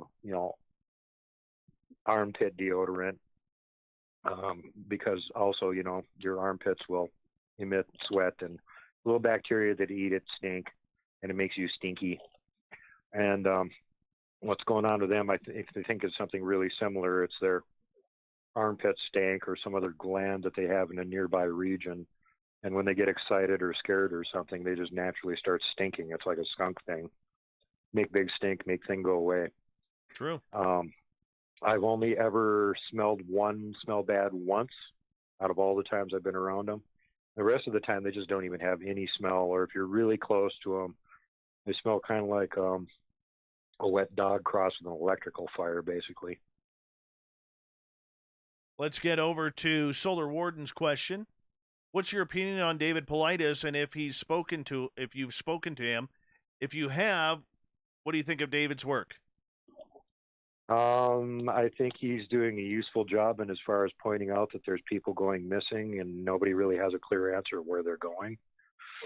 I had interaction with Dave early on where I sent him reports of a couple missing people here, and he just poo-pooed them and ignored them. I think probably because there was actual investigations going on from the police, not from forestry. So he said there was nothing to it. But then I also had contacted Kelly Shaw from Rocky Mountain Sasquatch Organization. Good guy. Good guy. And very, very good guy. Kelly's my hero. He did the 800-mile drive up here and actually interviewed one of the families of one of the missing people. And what they told him was exactly the opposite of what the police said in their newspaper report. So, and there's a lot of other suspicious stuff to go with it. So, you know, I think Dave's good at picking on forestry, but he doesn't have the balls to go after the police department when they're covering this stuff up, and that's my opinion. Oh, well, that's pretty frank. Very frank. Okay. Personal experience. He tried to throw me under the wheels of the bus. Kelly Shaw came up here and proved he was wrong, period. I can understand that. I can understand that. All right, let's move on. Sovereign is asking, I have seen that physical flash you're talking about. Are there more functions to those flashes? Boy, that's a good question. I wish we knew. You know, one thing we know that they can do is they can drain the battery charge on things like really easy, which is why a lot of times you have these weird malfunctions with, you know, all of a sudden the camera just quits working. Blaine Tyler that I mentioned earlier had that happen where he was trying to just film a background shot of him standing there narrating, and his camera kept turning itself off like 3 or 4 times. And there's like no explanation for that. Like, well, what's going on? Or other people will go out to like recharge game cams, put new batteries and stuff in them. Well, the battery's dead. Or when they get to their research area, they put in batteries in their camera or whatever, and all of a sudden find out that the brand new batteries they just put in are dead. Well, they just bought them. They're brand new batteries. How are they dead? And one person was telling me this over and over again, and I said, well, you know, look, make a Faraday cage. Just get some copper screen, make a little bag, put all your batteries in that, keep them there in your backpack until you get to where you're going, and put them in. Well, sure enough, when he got where he was going, they worked great until the Bigfoot got nearby, and then they all died again. They've had other people with EM meters using them in their Bigfoot research areas, and they do seem to react, not all the time, but some of the times, especially if they're doing their paranormal weird cloaking stuff or something like that, it seems like they'll pick it up. So there's definitely, from my standpoint, some pretty decent evidence that they have some sort of electromagnetic abilities, and this might have something to do with their ability to cloak above and beyond the hollow hair that they have that tends to blend in with whatever color it's next to. That they may be able to put some sort of I don't know what you say, electromagnetic charge through their hair at the same time. They can all just like bend light, basically. A good example of that would be a researcher from Alaska that was down here in June visiting with me, and we went up to a local ghost town that we know there's Bigfoot around there. And she got a very interesting picture of a cloak thing standing like practically right behind her, trying to reach out and touch her, it looked like. But you can see it's bending light around it. And there's another fairly obvious Bigfoot head in the background peeking around a tree. But in the foreground is you can see everything in the picture is distorting and bending. You can't actually see anything there, but all the light is bending around something. So, you know, yeah, and I've seen enough researchers I know have actually experienced this firsthand too, where it's like, why is there that weird distortion over there? And you can pick this out in pictures too. If you look at a picture and everything in the picture is in focus, but there's one little piece of it that isn't in focus, there's something there cloaking. Well, let's get into cloaking, because I do have a question coming up from Richard, the Deer Whisperer. We call him the Deer Whisperer because he's absolutely petrified of deer, and we think it's funny. But we've only got just over a minute left before we got to go to break, and I want to get into cloaking, because if we're talking real cloaking, like pixelation or something along those lines, that leads to something supernatural about this creature. Or are we talking just the greatest camouflage ever? What do you think? I think that's a long answer, and we're going to have to save it until after the break. The short version of it is that they all have one ability. They can mind speak. Some of them have other abilities in addition. And apparently it depends on what they were taught from the time they were little squatchlets by their family. Whatever they, it's just like any other thing. If you're, okay, let's take all the humans on Earth. You have to go down to Earth, and your mission is to find one human that represents all humans on Earth. Right. How are you going to do that? They're all different. You got some humans that go up into space and hang out in the orbital, International Space Station. You got other ones that are riding around with a horse and buggy. Which one is the representative human?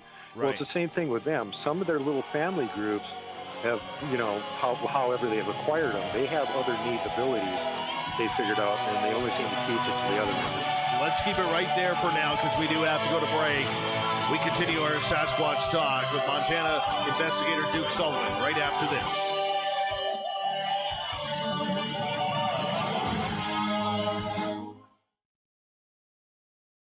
Sorry about that, bro. No problem, Dave. We doing okay? We're doing fantastic. This is great. We topped out at 191, and we've dropped down to 175. Yeah, it's too bad you're on so late, because we would have had another 100 from the East Coast. Well, they're going to have to catch the replay. Oh, they will. Believe me, they will. There's a bunch of them that wanted to be here for it, and then they went, "What time is it on?" They're like, "Oh, God, I got to work tomorrow. If it was on Friday, I'd stay up for it." Well. We'll book you next time for a Friday. Yeah, book me on a Friday, and we'll break your all-time chat room record. Let's do it. I'm trying to do it this time with everything against me, stacked against me. I'm trying to do it.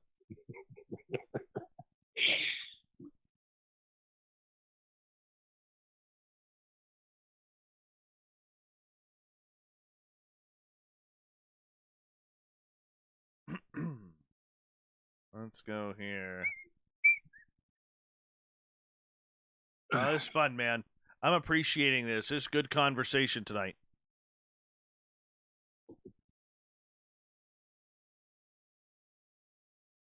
Yeah, it's my job. People aren't going to learn the information if you're not entertaining at the same time.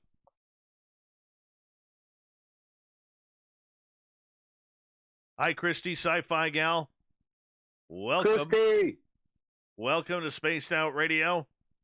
She says she's okay. She's very sore. Did you slip on the ice? Christy was in 2 car accidents today. Oh, my God. You unfortunate girl. I'm so sorry. I'm so sorry for that.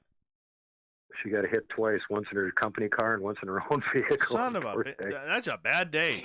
That's a bad day. Yeah, no kidding. See, we weren't the only ones, Dave. Oh, my goodness. I went and had a shower and meditated before the show. That's what I did.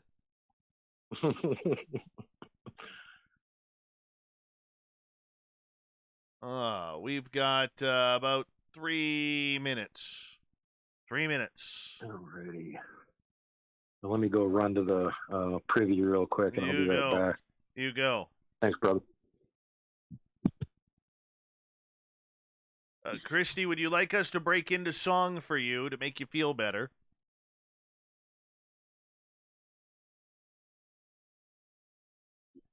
We'll break into song for you. I know you're new here, but we'll break into song.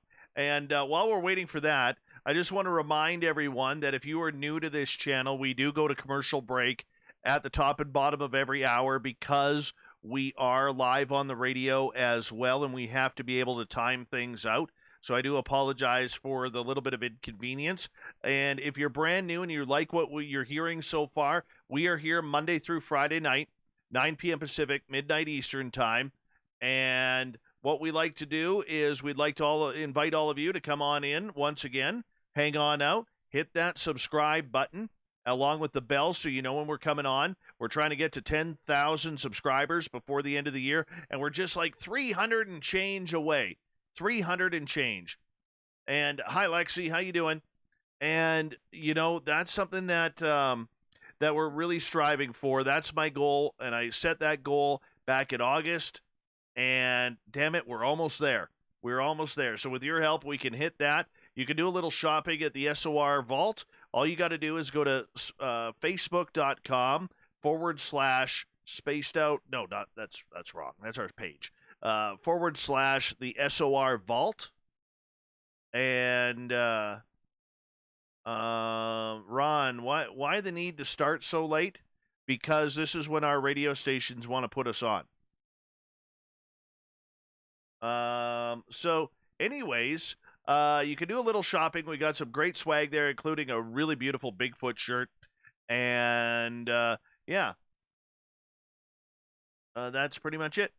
That's all I got. Follow us on Twitter at Spaced Out Radio and on Instagram at Spaced Out Radio Show. My personal handles on Twitter at Dave Scott SOR, and same as on Instagram at Dave Scott SOR as well.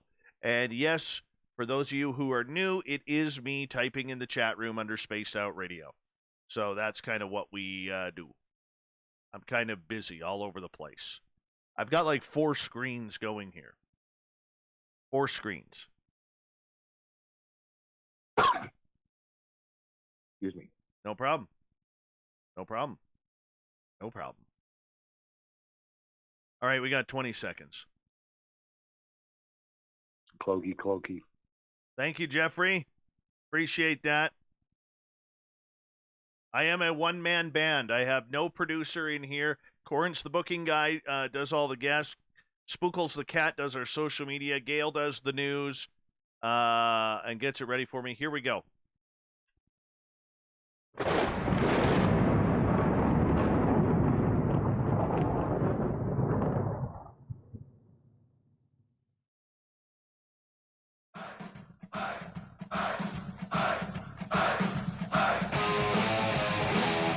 We passed the halfway point of Spaced Out Radio tonight. My name is Dave Scott.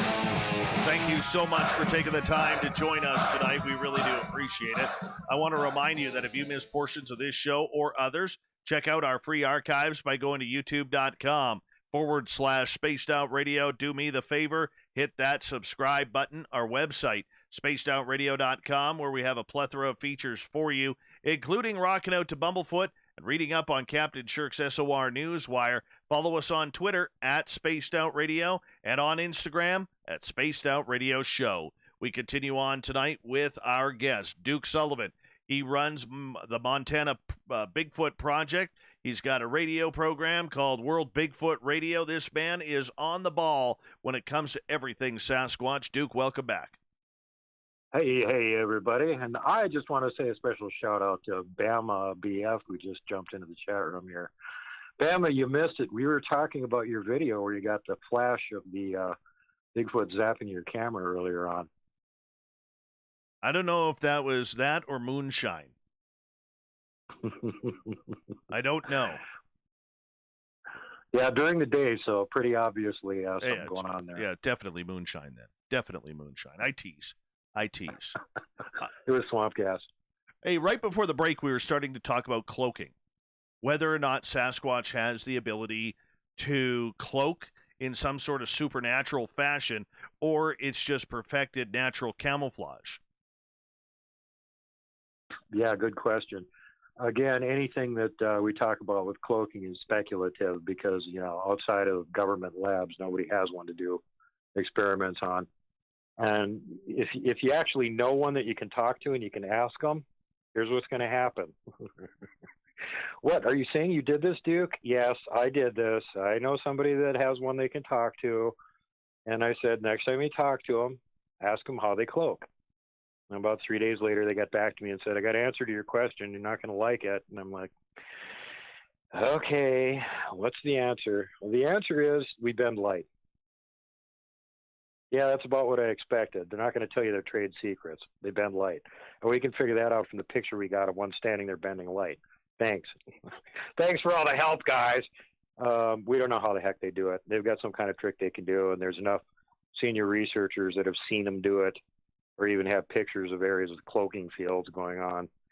And, they don't have to be 100% invisible. They can be partially, too, which is really disconcerting. I know somebody that saw one walking across their yard partially cloaked, and all they could see was like the torso. So there's this furry torso floating across their yard. Very disconcerting. But yeah, we don't know how they do their little trick, but at least some of them can do it. And I started getting into this before the break, that it seems like they're getting their they're training from their elders, and it's probably family related or clan troop, whatever you want to call it. They're getting their training from whoever else is the senior members that are around them. And some of them don't know how to do these other tricks, and other ones of them know how to do all kinds of tricks. It just depends on what they were taught to do. And you can look at it this like the old martial arts schools in China. If you weren't a member of the martial arts school, you weren't getting taught that skill. And it's the same kind of thing, from what I can figure out anyway, because some of them don't seem to have any abilities outside of being able to mentally communicate, which they all apparently can do. But other than that, it's like a group by group basis. Some of them have all kinds of weird abilities that they exhibit, and other ones just virtually nothing. And then that makes things confusing because some of the other cryptids that are out in the woods, they have weird abilities too. So you start getting to the point with when you're seeing some of this stuff going on, you're not sure who's actually involved in it. Unless you're finding Bigfoot tracks there after the fact, you don't know what was doing it, because there's other beings that have these abilities, and demons that live in the woods, and the jinn, and shapeshifters, and all kinds of weird stuff that potentially is out there. Do you believe that they have the ability to access portals or different dimensions?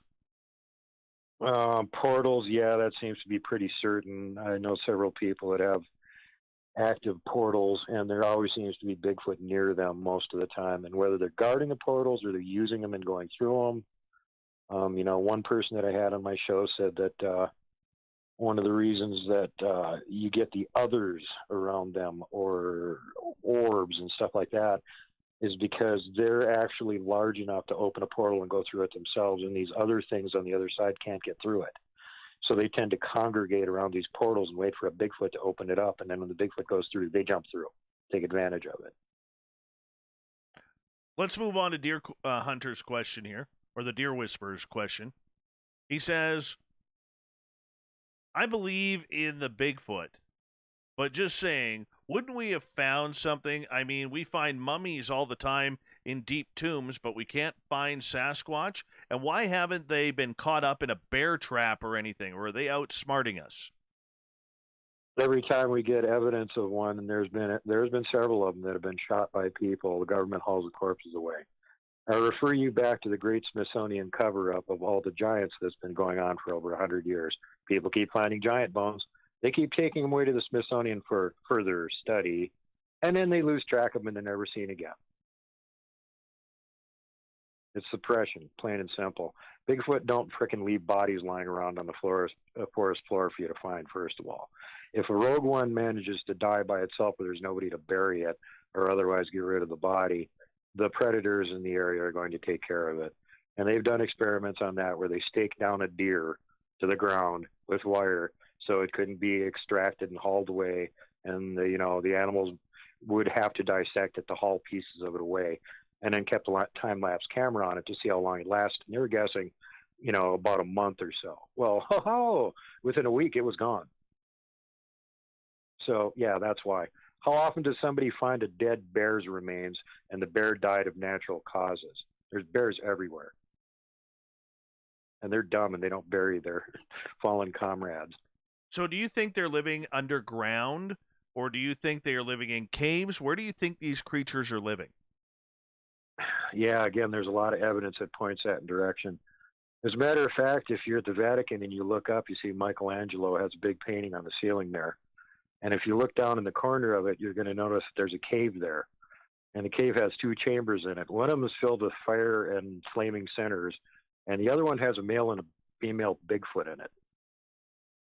So, yeah, at least that far back, there's been the legend that Bigfoot live underground and in caves. And, that's common here in North America, too. It's common all over Asia, Europe, everywhere that there's sightings of wild man for centuries. That was one of the things that they called them earlier on was troglodytes. They live underground. So, yeah, and, some of them have, that's where you get into the eye shine, eye glow thing, because like a lot of animals, if you shine a light on them at night, you'll get a reflection back. You've got eye shine from them. And if you hit the eye from different directions with the same light, the eye shine will, with some animals, actually change color, which is the case with Bigfoot too. But even beyond that, some of them seem to have an ability of eye glow, like as if their eye is luminescent and it's actually putting out light. And, we've got pictures of this. So this is like, this isn't eye shine. There's no other light source around there. There's no moon in the sky. There's nothing. But there's these glowing eyes walking around in the woods. Okay. So how are they doing that? Well, you know what? If you were living underground part of the time, it'd be really handy to have little headlights. You don't have to see very far in a cave to avoid falling into a pit or something. You can get around pretty good otherwise. And had one of the best guests I ever had on my show, Kevin Lang, who was actually friends with the Bigfoot when he was a kid for about 5 years. And he talks about when they went into a cave one time. And his friend Glag led the way. Kevin couldn't see anything. And Glag just went, into the cave as far as he felt like. Kevin went, I can't see anything. Let's go back. And then they turned around and came back again. But apparently he didn't need any light source whatsoever. And he could see in that completely unlit underground. Weird. Almost like luminescent, like bioluminescence on the walls. Yeah, but this is like, Glag wasn't showing any eye glow or anything. Kevin was right there with him. You didn't see his eyes glowing. So regardless of that, apparently they can see in lightless places. How are they doing this? I don't know. Some people think they can see further into the infrared spectrum, so they can sort of, heat vision, limited heat vision, which seems really likely because most of the game cams that they avoid, electromagnetic spectrums, they're using infrared, which most animals can't see, to use as the trigger to trip the camera, so it takes a picture of the animal. Well, yeah, they seem to be able to see the infrared beam, so they avoid the cameras like like nobody's business. William Lunsford down there in Texarkana, he gets pictures of them occasionally, but as often as not, they just avoid the camera or they mess with it. He's got a really great picture of one of them's finger where it picked the camera up and threw it. And he's got another picture of one's mouth where it tried to eat the camera. But he's got a few, but usually it's camera traps where he set up multiple cameras and they're avoiding one or two of them, and the third one gets them. And even then, it's like rare that he gets anything on them. Very weird. Very weird. Let's go to Lexi's question. She says, according to Native Americans, many of them had friendly relationships with Bigfoot. Did Bigfoot become more underground when Europeans came to North America? I did a show on that with Rich Soul from the Knox Giga study, who's also a member of International Hominology of Forest People. And he was talking about the contagion theory where it seems like the reports of the natives having a lot of interactions and trading with Bigfoot came to a dead halt right about the time that the European colonizers showed up here and spread pandemics all over the place. And the natives were dying in droves, and it may have been just the sight of all these people keeling over made the Sasquatch think that maybe interacting with these guys isn't a good idea right now.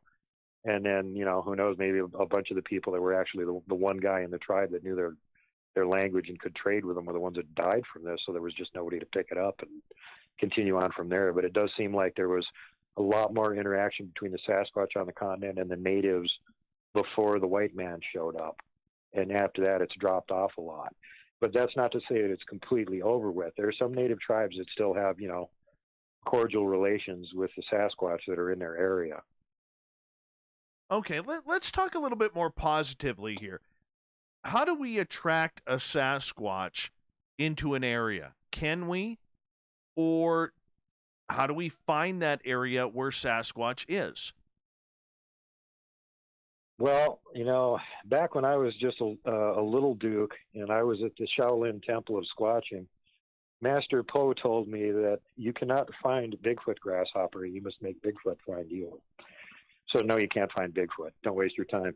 What you can do is you can find an area where they're likely to be, whether you got that from sightings or, you've been there personally looking around and found evidence, or you're looking at a topographic map going, oh, here's where 3 rivers come together and there's a big wetland and there's no roads and humans don't go there. Oh, there's a good spot to go check. But,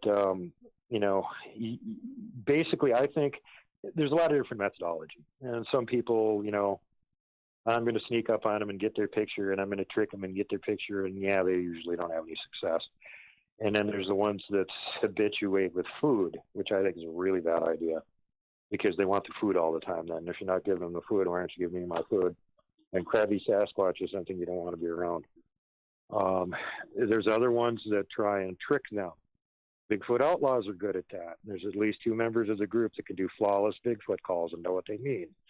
So they can trick juveniles into coming right into camp. Occasionally they can get an adult really whizzed off to come right into camp.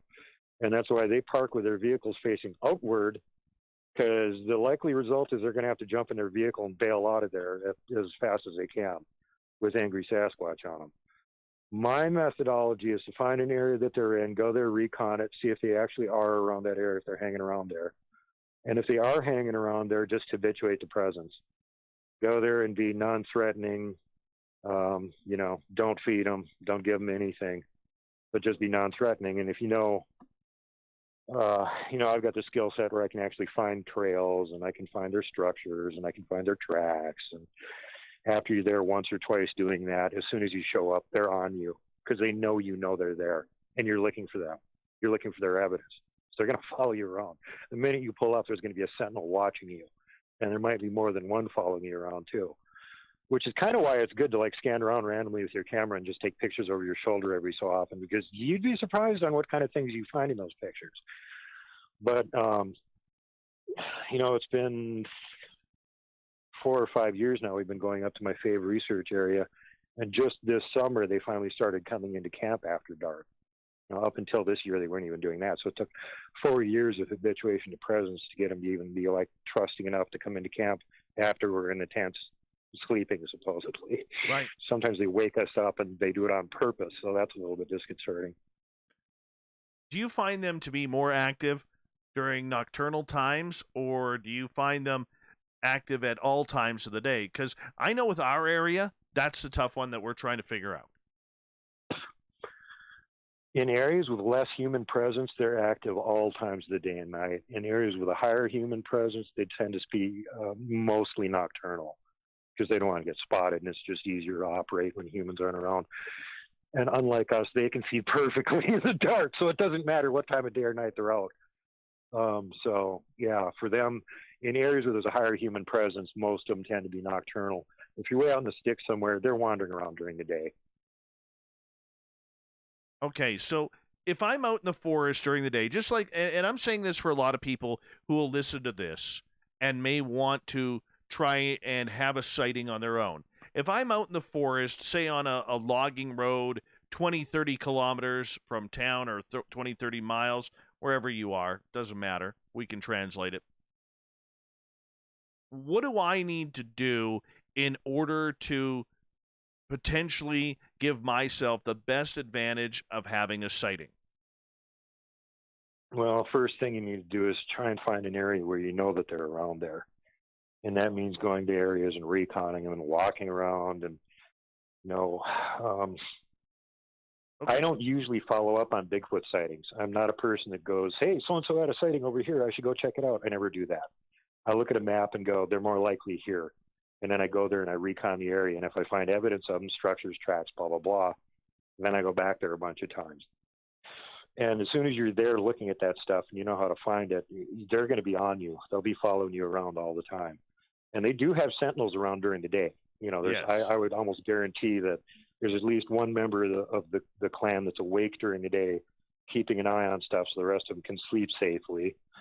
And, if anybody gets too close, then you get the wood knock or the rock clack or the whistle, and everybody else wakes up and goes, oh, there's humans coming. No, I understand that. I've never heard wood knocking. I've never heard the hooting and hollering, except once. That's when it happened, literally less than 100 yards from me. All right? And I know that, I want to hear that, man. I want to hear that wood knocking. I want to hear that. I want to go deep into the forest. But, for a lot of people, though, the forest is intimidating. And I realize that, if this creature is what it is, it probably tries to bypass logging roads or logging trails that have maybe grown over a little bit. Okay, but a lot of people... Even old ones that are almost unused, you'd be surprised how much they avoid them. Exactly. We got one right across from our campsite that they just forestry went through it this summer and cut down all the deadfall across the trail, because the only reason it's there is for fire access. So since it had been nicely cleared by them, we walked all the way up to the end of it. And of course, as I expected, we found not one trail or, not one print, nothing, no marking that a Bigfoot had been on it. But as soon as you walk like 100 feet off of it, oh, look, there's a tree structure. You walk over there, oh, there's a track. They don't follow trails. They're quite aware of that humans make trails and roads and stuff. And if they walk around on one, they're going to leave tracks, and a human might come by and find them, and that's a no-no. So most of the time, if you can find a track near a road or trail or something, it's cutting diagonally across it. And they left it by accident in the ditch on either side or the little embankment on either side or something like that, where they have established crossings of like trails and, little roads and stuff like that. They'll leave a marker there. You'll have a snapped off branch, or you'll have a tree snap, or there'll be a little bow there or something that points to the other side of the trail. Oh, there's their trail. And if you're in let's say a slot valley or ravine or something where maybe you got like a little river and there's a path or a road on one side of it, and that's about all the room you got down in the valley. Well, if they're walking through that valley at all, they're not going to follow that human trail. Go 40 or 50 feet off of it and start walking around, and that's where you'll find their tracks. Okay, but for a lot of people, they have an intimidation of the forest, because the forest can be scary, especially if you're amateur. And I would still consider myself amateur enough, but I have good friends who I go out who are way more experienced in being out in the wilderness than I am. But one of the things I do know is that when things get really silent, from birds, chipmunks, whatever, that's a time. That's a time where you have to be on alert. There is something around. But what I'm saying though is, for most people who go out looking for this creature, are not going to take those side trails, those deer trails that may or may not lead to anywhere, because you can get lost in the forest like that. It is that simple. All right. So for those people who maybe aren't equipped to take that type of nature trail, how can they have an experience? Well, then it's up to, you need to be on like I said, camping in an area where they're around, and just be up there a lot, and be non-aggressive. Don't have guns. Don't be acting aggressive. They're curious. They'll show up. The more you're up there, the more they'll keep showing up. Especially if you start finding evidence of them, then they're really curious and they're going to show up for sure. I hate to tell people, but if you want to really find this stuff, it isn't easy, it isn't safe, and it isn't fun. You're going to be plowing through some really nasty terrain to get to it. And the reason is that's where they put things. We find big areas with all kinds of knockdown timber. Very suspicious. What was going on here? A microburst? Why all this knockdown timber in this one area, not over here? Most humans look at that and go, impassable. I don't want to wade over logs waist high for 100 yards. I'm going to go around it. Well, guess what's out in the middle of that waist high logs knocked down for 100 yards? A giant tree structure. That's why they don't find them. And you know what's in between all those logs that got knocked down? Tracks. Because they're walking around on those logs, and occasionally they have to step on the ground in between them, and they leave a track. So you're saying a lot of the places that Bigfoot hang around. Sorry, you're saying head for clear-cut areas. No, I'm saying just the opposite. Go to the areas that no human in their right mind would want to go through. That's where the Bigfoot are hanging out. Cool. They know that we don't go through terrain like that. We don't like to wade across cold rivers. We don't like to slog through swamps. We don't like to walk through hundreds of yards of down timber. We won't go in there. They know that. That's why you go in there. That's when you start finding evidence. And as far as, the other thing, when we go into an area, we just do a grid search. We're going to go in between these two roads and this fire trail, and we're going to look at everything as much as we can over the amount of time that we've got. And we don't even, trails, roads, irrelevant. We're doing the Bigfoot thing, walk across country. And a good place to start is find like an old, access road or something that's got a really noticeable game trail off of it. Follow the game trail for a while. As long as you're on the same game trail, it's pretty easy to not get lost, follow it back again. And go out there, a quarter mile or so. Watch around the game trail. See if there's any weird things that look like maybe it's a blind that somebody made, like not the kind a hunter would make. Like a fallen tree with a bunch of brush piled in front of it or something. It just happens to be right next to the game trail. Well, there's a hunting spot for them. Now, if you find something like that, now start going off the trail and looking around and both sides of it. And generally, you'll find more signs of them. You might find tree snaps. You might find arches. You might find, one of their little teepee structures or something like that. The sad fact of the matter is that the more dismal and impassable the terrain is, the more likely it is that that's where they are. Because they pick places that we don't want to go into.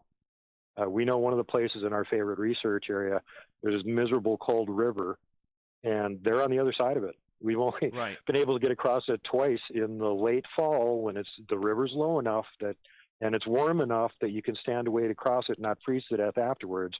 And we start finding structures and tracks all over the place on the other side of that little river because they know we don't want to go across it. Duke, I'm going to get you to hold right there because we are going to go to break here at the top of the hour. We have a half hour left with Duke Sullivan talking Montana Bigfoot Project, Sasquatch, you name it. We got the thought of the day, the SOR Newswire coming in as well at the bottom of hour number 3. We'll be back.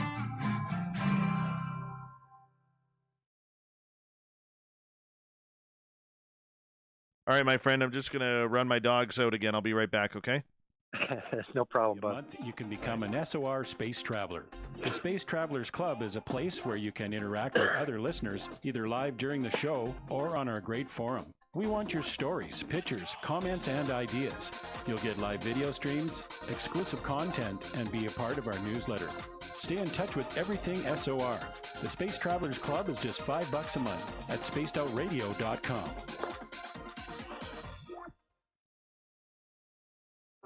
We are scouring the world for the most intriguing stories of your day.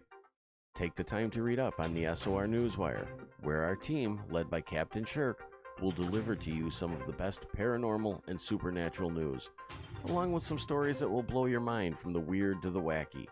It's the news outside the news that piques interest, and that's what we're looking to deliver to you. The SOR Newswire, only at spacedoutradio.com. I'm feeling a little spicy tonight. What to do? Why not get Bumblefuck? 4 million Scoville units of pure hard rock. Bumblefoot hot sauces come in 3 flavors. The burning Bumble. Tone it down a bit with Bumblicious and throw the sauce on everything. Spice it up. Bumble me, baby. Bumblefoot hot sauce. Get it today at kajans.com. We're adding to the entertainment online for Spaced Out Radio. I'm Amber Beckrud, and I want to invite you to subscribe to our YouTube channel and check out Cryptid Tales, where I will take you on a journey into some of the strangest legends and lore from around the world, relaying the stories to you of the strange creatures and experiences that people have had throughout time. You can find Cryptid Tales at youtube.com/spacedoutradio, and while you're there, don't forget to check out our free archives and leave a comment. See you there. Hello, this is your guitar man, Ron Bumblefoot Thaw, and I have to tell you, I love the response I get for Little Brother is Watching from Spaced Out Radio fans. It's amazing how music can inspire and make people think deeper about what's going on in the supernatural world. You can head over to my website, bumblefoot.com, to check out my music, my guitar workshops, my touring, even check out some of the hot sauces that I'm working on. And make sure you keep on listening, because with Spaced Out Radio, you know Little Brother is watching. The party is always on at the Moose Vancouver. The Moose Vancouver is where you want to be when visiting Canada's west coast. Open until 2 a.m. nightly, the Moose cranks up the rock while serving some of the best rated food in the city. The menu starts at $6.95. Why party anywhere else in Vancouver when the Moose is right there? Get your horns up and rock with the Moose, the official party bar of Spaced Out Radio. We all know on Spaced Out Radio we love a good beard and mustache, so why not take care of your facial hair with Mighty Moose Beard Oil? Made in Canada, we're taking care of beards and stashes around the world. We use 100% natural ingredients with our oils and balms to make your whiskers feel silky smooth. Use promo code SOR2019 at MightyMooseBeard.com today.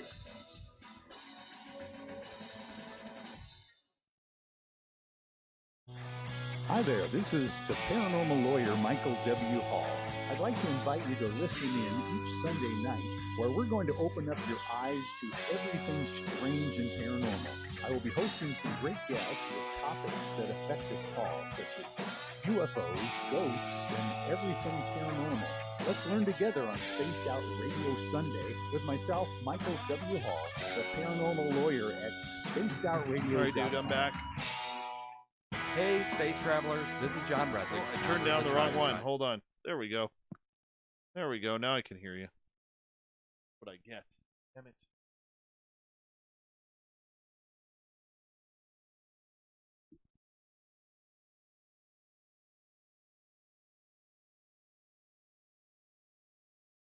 Let's see here. All right. We've got 2 minutes, Duke. 2 minutes.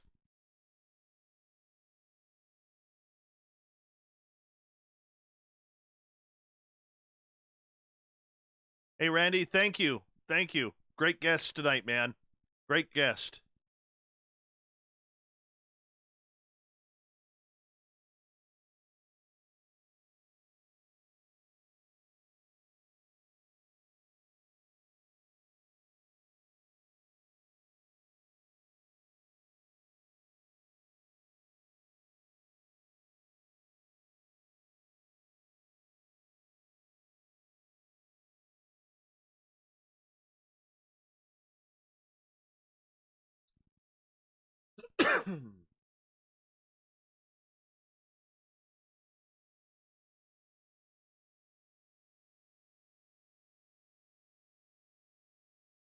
We got 1 minute.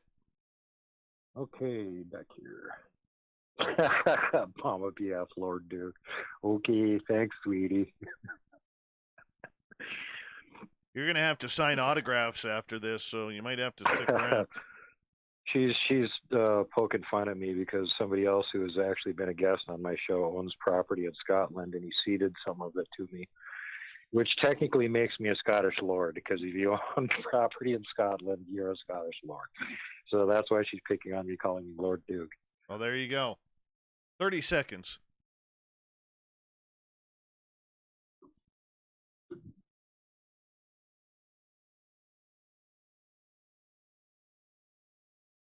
All right. Thank you to everybody in the super chats tonight. Thank you for the thumbs up. And everyone who has hit subscribe tonight. Remember, you can shop for your SOR swag by going to facebook.com/the SOR Vault. We really appreciate everybody who's getting t-shirts right now. Here we go. Would you like to connect with us? Head to spacedoutradio.com for all your latest show info. Now, back to Dave Scott and SOR. Third and final hour of Spaced Out Radio is now underway. My name is Dave Scott. Thank you so much for taking the time to join us tonight. We want to remind you that if you're listening in on our terrestrial affiliates across the continent or digitally on Revolution Radio, TalkStream Live, or KPNL, we appreciate you tuning us on in live. And don't forget, you can check out all of our archives by going to youtube.com/Spaced Out Radio. Do me the favor, hit that subscribe button. The Desert Clam has set the password for tonight in the SOR Space Travelers Club. Quadragenarian. Quadragenarian is your password. Use it wisely, space travelers, as the Clam sets the password each and every night right here on Spaced Out Radio. Our website is spacedoutradio.com. We have a plethora of features for you, including rocking out to Bumblefoot and reading up on Captain Shirk SOR Newswire. Follow us on Twitter at Spaced Out Radio and on Instagram at Spaced Out Radio Show. For the final time tonight, we introduce Duke Sullivan. He leads Montana's Bigfoot with the Montana Bigfoot Project, and this guy's been pretty darn good breaking down everything Sasquatch tonight. Duke, we appreciate you taking the time. That's my job, buddy. Got to get people up to speed on what's actually been found out about this subject, and get them all. The more people we got on the same page, the faster we're going to get results. So let's get everybody up to speed. Absolutely. You know what? You have literally poured over hundreds of reports of this creature. I would love for you to share a story of one or two of those that have really stuck out for you, that just have really touched the Bigfoot strings that you have? Well, I've heard so many. My favorite Bigfoot report, and thank God I was able to talk him into being on the show to recount all of it, was Kevin Lang, who had a 5-year friendship with a juvenile Sasquatch when he was a kid. And you guys can all find the Glag Saga on my channel and check that out. And that for my money, is the top Bigfoot story ever. People like to point to Albert Ostman, who was kidnapped by a family of Sasquatch back in the 1920s in Toba Inlet, and was kept prisoner for like 4 or 5 days until he slyly managed to trick him and escape. And everybody thought he was completely crazy. This report didn't come out until the 1950s, after the original term Bigfoot was coined by the local newspaper when they found the tracks of the logging crew. And then he came out of the woodwork and told his story. And for years, everybody thought it was completely crazy. Well, now the Bigfoot researchers with more decades of information under their belts look back at his story and go, yeah, everything that he says checks out. From what we know, it all checks out. Well, at the time he said it, it was a crazy story, but it all checks out. And I can guarantee the same thing is going to happen with Kevin's story. And this guy didn't just get kidnapped by a family for, 5 days. He was best friends with one for 5 years. So really glad I could get him on the show and coax that information out of him. Some of the ones that stick with me aren't necessarily even Bigfoot sightings, but sightings of some of the other things that are running around on the continent. And one of my favorite ones that I had sent to me from a researcher up in Canada, I think he was in northern Manitoba. And he saw my show on Gugwi Wendigo Janosko and went, holy bleep, I've been passing this off as misidentifications for years. In this one area I keep getting, there's reports of these things that don't sound like Bigfoot. And now I'm realizing from this show that there is a thing that isn't like a Bigfoot that looks like this, and holy bleep again. So, I told him, send me some of your reports and stuff. And, of course, this is the Gugwi, and they're not friendly.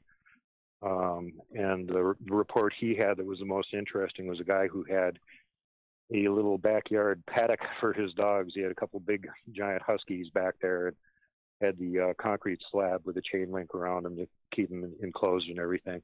Something was back there messing with their enclosure, and he could hear them barking. He came out at night. Couldn't see clearly what it was. It looked like a bear standing up on its hind legs, really big, so he took a shot at it, and it roared and took off. And, he was kind of a little concerned by that. Why was this thing trying to get into the pen of these two huge dogs? That didn't make much sense. Well, apparently the next night it came back to repeat the performance, only this time, by the time he realized the dogs were going crazy, he started hearing metal ripping and whatnot, and he got out the door, and the thing had already ripped through the enclosure, had one of the dogs dead under its arm, and was trying to grab the second one, at which point he claims he put 2 or 3 shots into it, and again roared and ran off into the woods. Well, now he had had enough. He wasn't sure what he was dealing with, but he was pretty sure it wasn't a bear. It took off on its hind legs. So he got a couple of his buddies to show up early in the morning, and they had their high-powered hunting rifles, and they followed this thing. They found its trail, and they followed it about a half a mile back into the woods, and then the trail just kind of disappeared. And they looked around for a couple more hours to try and find signs of it or anything, couldn't find anything, and kind of gave up. Now, when they got back to his house, the dog that had disappeared, well, part of it had returned. The dog's head was laying on his front porch. Wow. So to me, that was a clear, don't shoot at me. Here's what's left of your dog. You come mess with me, you're next. You're out there in the woods looking for me. I'm right here leaving your dog's head for you. Well, that's one way to really send a message, isn't it? Yeah, it's kind of like the mafia version where they have the horse head in the bed with you. This is sort of along the same lines. Have you had any stories of encounters with people where Sasquatch has proven helpful, maybe scaring off bears or cougars, or like we hear that story out of North Carolina where that young boy a couple years ago went missing and said the big teddy bear was taking care of him? Yeah, which is easier to believe in, magical angel bears or Bigfoot? There's your choices.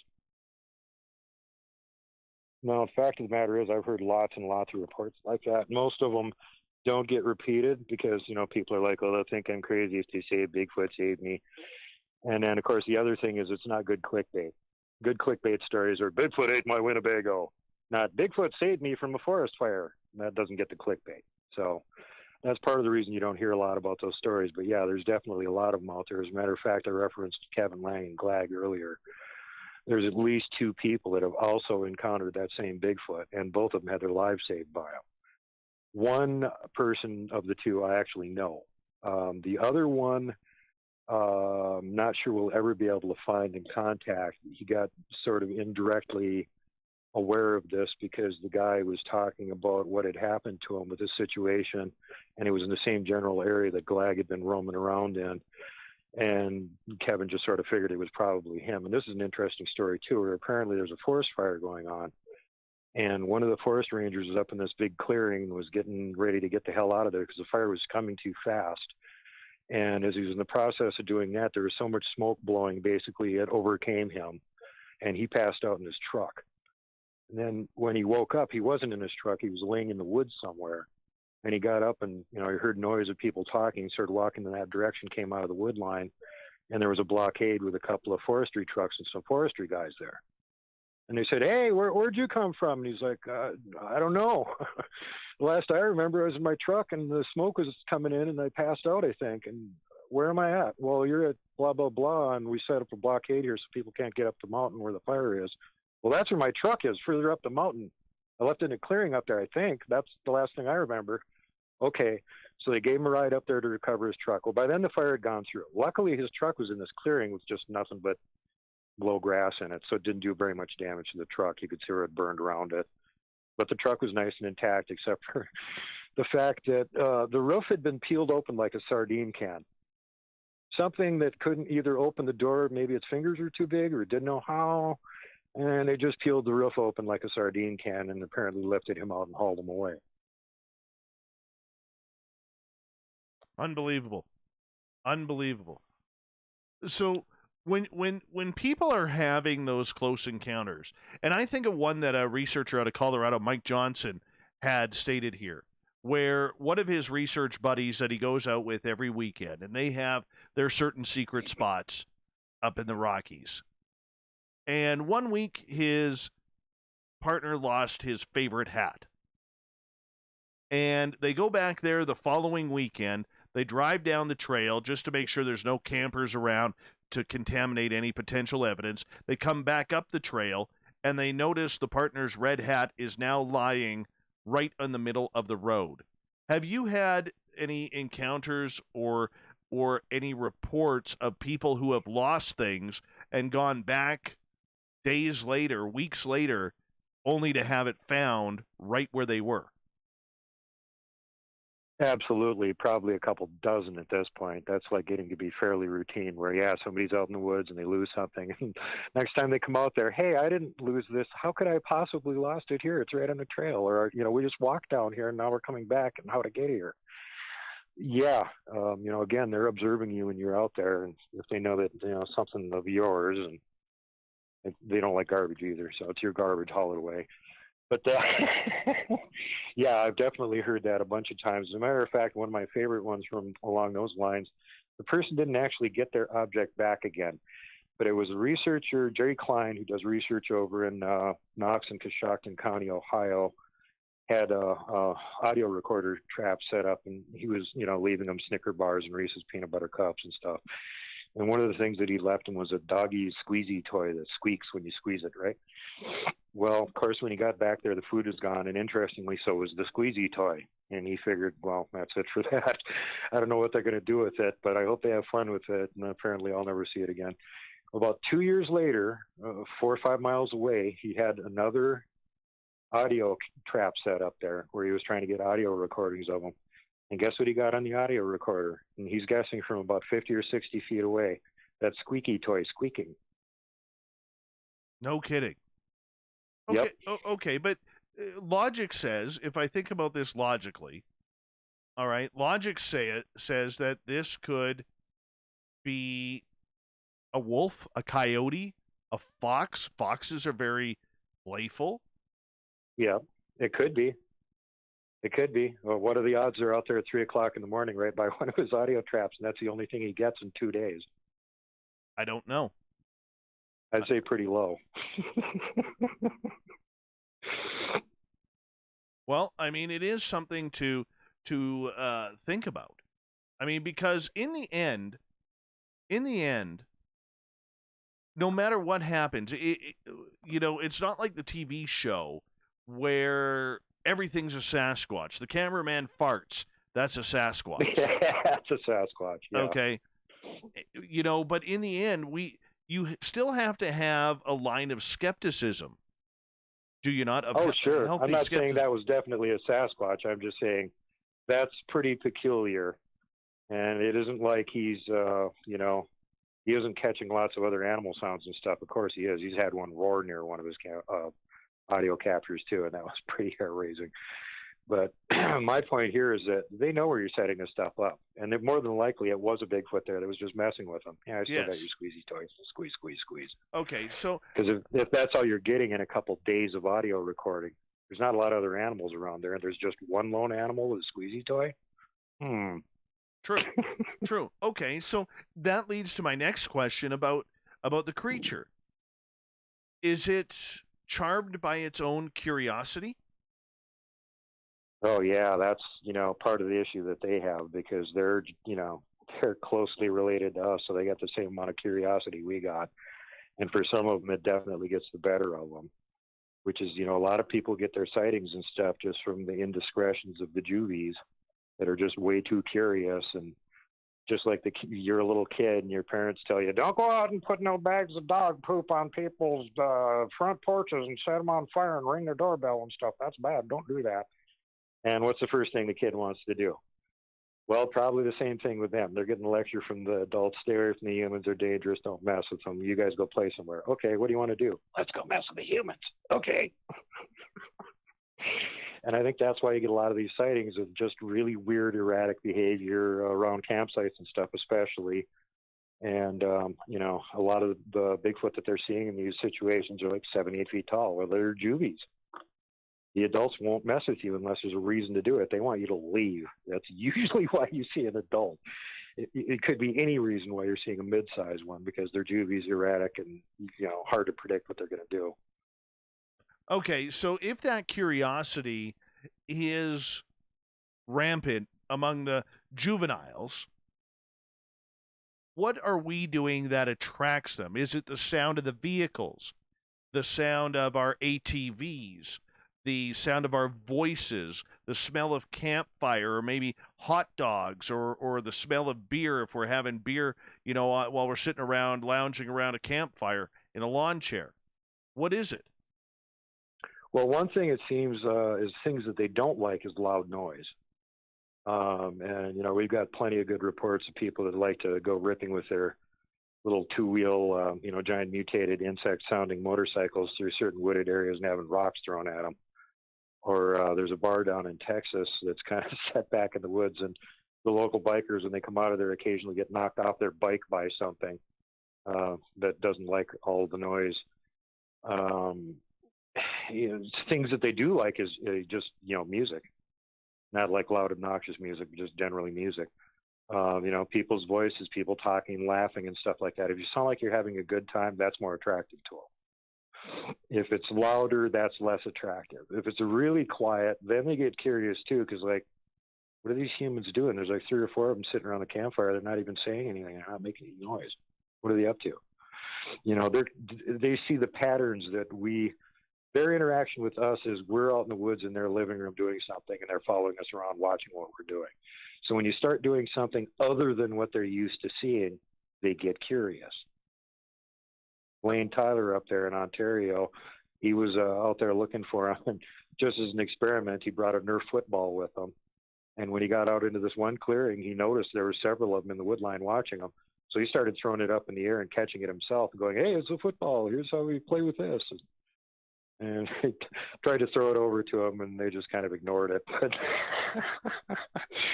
again, it was do things that are out of the ordinary. They don't normally see you doing. It keeps their curiosity. You're their entertainment. Mm-hmm. Bear from the Bigfoot Outlaws says that, and that's like classic Bear saying, We are Bigfoot's television. Yeah. We come into their living room and we put on a show for them, and they, they're going to take advantage of it. It's something new and different and novel, and let's go check out and see what these idiots are doing. I have 2 Bigfoot gifting sites, and at my original one, nothing moves except I have about 3 different colored Hot Wheels cars there. I have a bright yellow, a bright red, and a green one. And nothing moves in that except it hasn't happened for a while, but every time for a while there that we went into that Bigfoot site, the green car was moved. And I had that car jammed in this little crevasse between the tree and one of those branches that kind of V's up real tightly against the tree. And there's no way. So it couldn't have moved by itself. There's Something no physically way. had to move it. Yeah, I mean, could it be a bear, a porcupine? For sure. Okay, for sure it could have been. But that one car, like they're not going after any other car. And so that is interesting to me. And then at our other gifting site, wait, let's go back before you progress on. Let's go back now. We're talking about which colors: green, yellow, and red. Red. Okay, try this. They like white and they like sky blue. Put a car that's white, put one that's sky blue there, and see what they do with them. I will do that. Now at our second gifting site, and I know from you being in our chat rooms, you've heard the story about the nickel. But we have a dollar store rubber bouncy basketball. It fits in your hand, very tiny. And I'm still trying to figure out if that was fingerprints on the ball or not. Wow. Yeah. They have greasy skin. I got somebody over in the Carolinas that has them around the property, and they find handprints on their windows pretty regularly. I'm trying to get them up to speed on how to dust for prints and lift prints off. They haven't quite figured that one out yet. They're still working on it. But there's no shortage of it. Several times a year they find the big greasy prints on the window. One of them came actually in the house and left a handprint on one of their pillows at one point. That was disturbing. But it's it's kind of hard to tell with something like that. I mean, if it looks basically like a human handprint, only gigantic, you're probably on the right track there. Yeah, I don't know. And that one is still so new. That one's only been up a couple of months. I'm curious to see. And the good part about it is my good friend cable guy Matt, he just got like a 4-seater side-by-side, and he put snow tracks on it, like tank tracks. Oh, nice. So we can now officially get into that area with some pretty heavy snow, which is good. Well, this would be a good experiment to try, because you can see if they're still hanging around there in the winter, or if they've actually moved to a different area.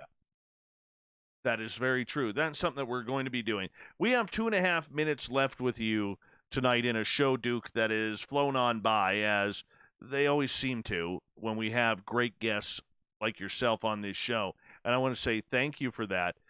For you being a Sasquatch researcher for 40 years, what's the ultimate goal for you?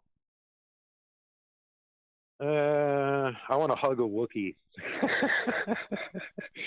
Now, the ultimate goal for me is to figure out exactly who these guys are, what they're up to, and how to protect humans from them and vice versa. That's pretty much it for me.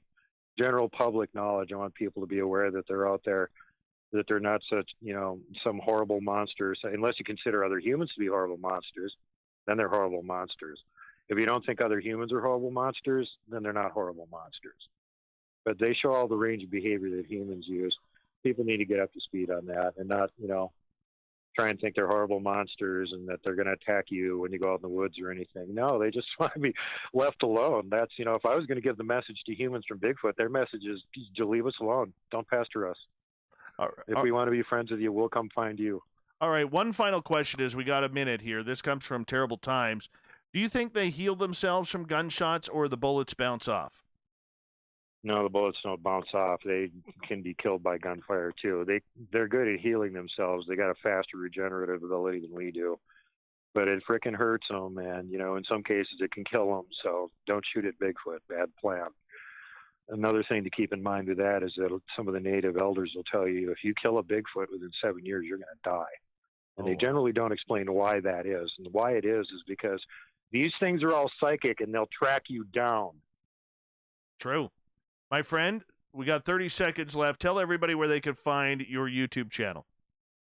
All right. Well, on YouTube, I am World Bigfoot Radio. On BitChute, you can find me at Duke at World Bigfoot Radio, all one word, or you can just plug in World Bigfoot Radio into the search engine, which you can also find me on Bright Eon and Library Odyssey by going through that rigmarole. I also do a radio show Friday nights on TFR Live at 11. So if you are wanting to hear more of me talking to other Bigfoot guests, that's where to go check it out.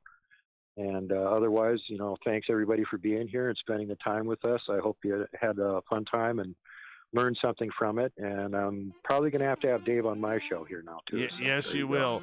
Duke, thank you so much for coming on Spaced Out Radio. You hold on. We're coming up next with the SOR Newswire and the Thought of the Day. Stay tuned. Spaced Out Radio continues right after this.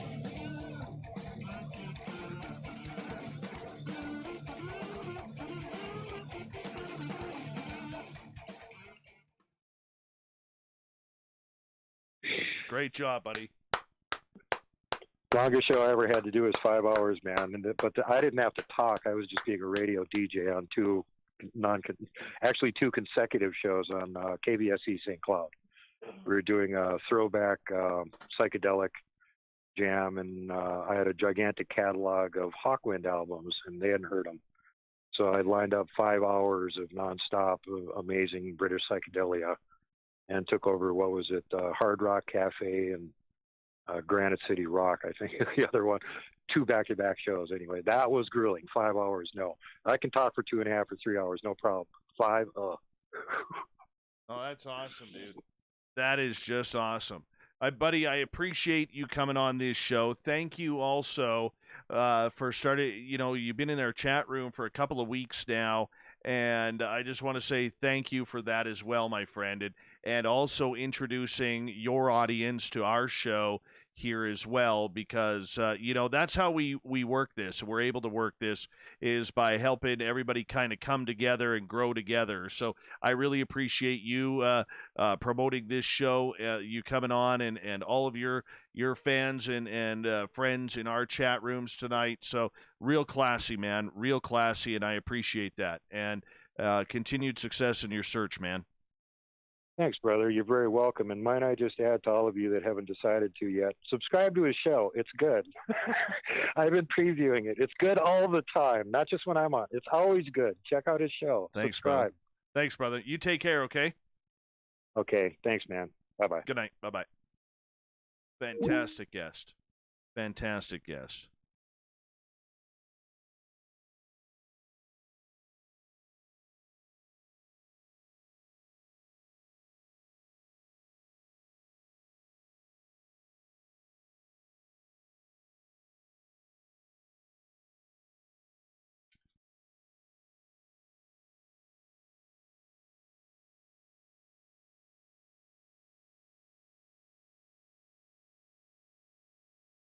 I got a new beard oil.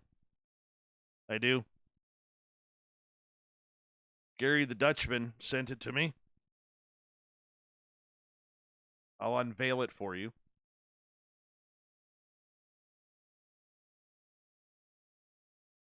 It's called the Winter Blend. Now, he's got it all wrapped up here, which is pretty big. So now I just got to figure out how to... I don't even have any scissors here. I do! Yes! Thanks, Dutch. All right. Open that up.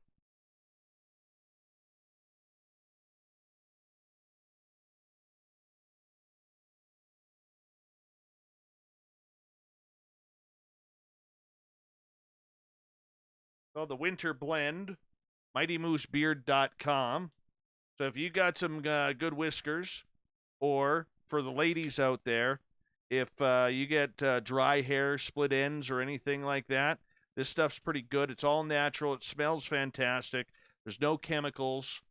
You can get it all in Canadian funds by going to mightymoosebeard.com. You let Gary the Dutch know that you're using promo code SOR 2019, and off you go. You're off to the races.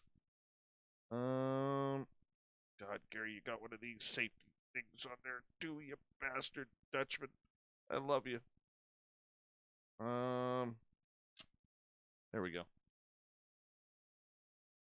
So, quick demo.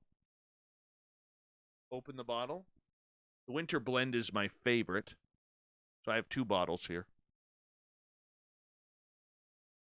Just squeeze the tip. Open it up. Put a little bit in your hand, just like that. Rub it in your hands. And give your beard some love. Or your split ends some love.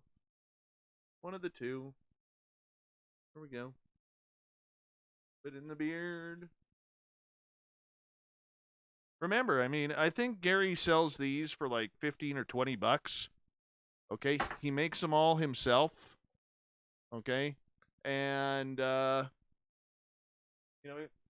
a small operation, but a good operation. And it helps. Final commercial. So make sure you check out MightyMooseBeard.com. And let's do the news thing, shall we? Let's. Oh, that smells nice. Yes, it does work with all sorts of hair.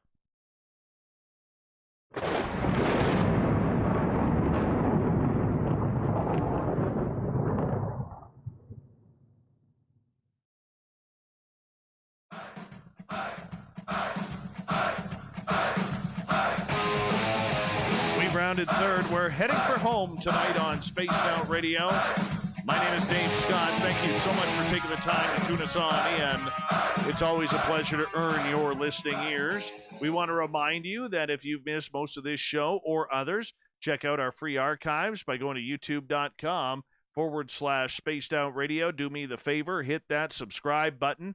Our website is spacedoutradio.com, where we have a plethora of features for you, including rocking out to Bumblefoot and reading up on Captain Shirk's SOR Newswire.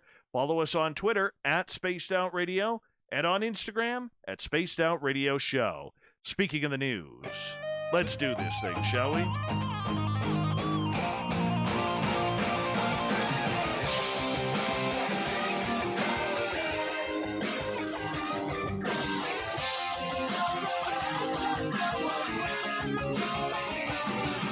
The news is always changing, which is why we bring you the SOR Newswire at the back end of every show, where we get to the weird, the strange, the wacky, and sometimes history coming forward again.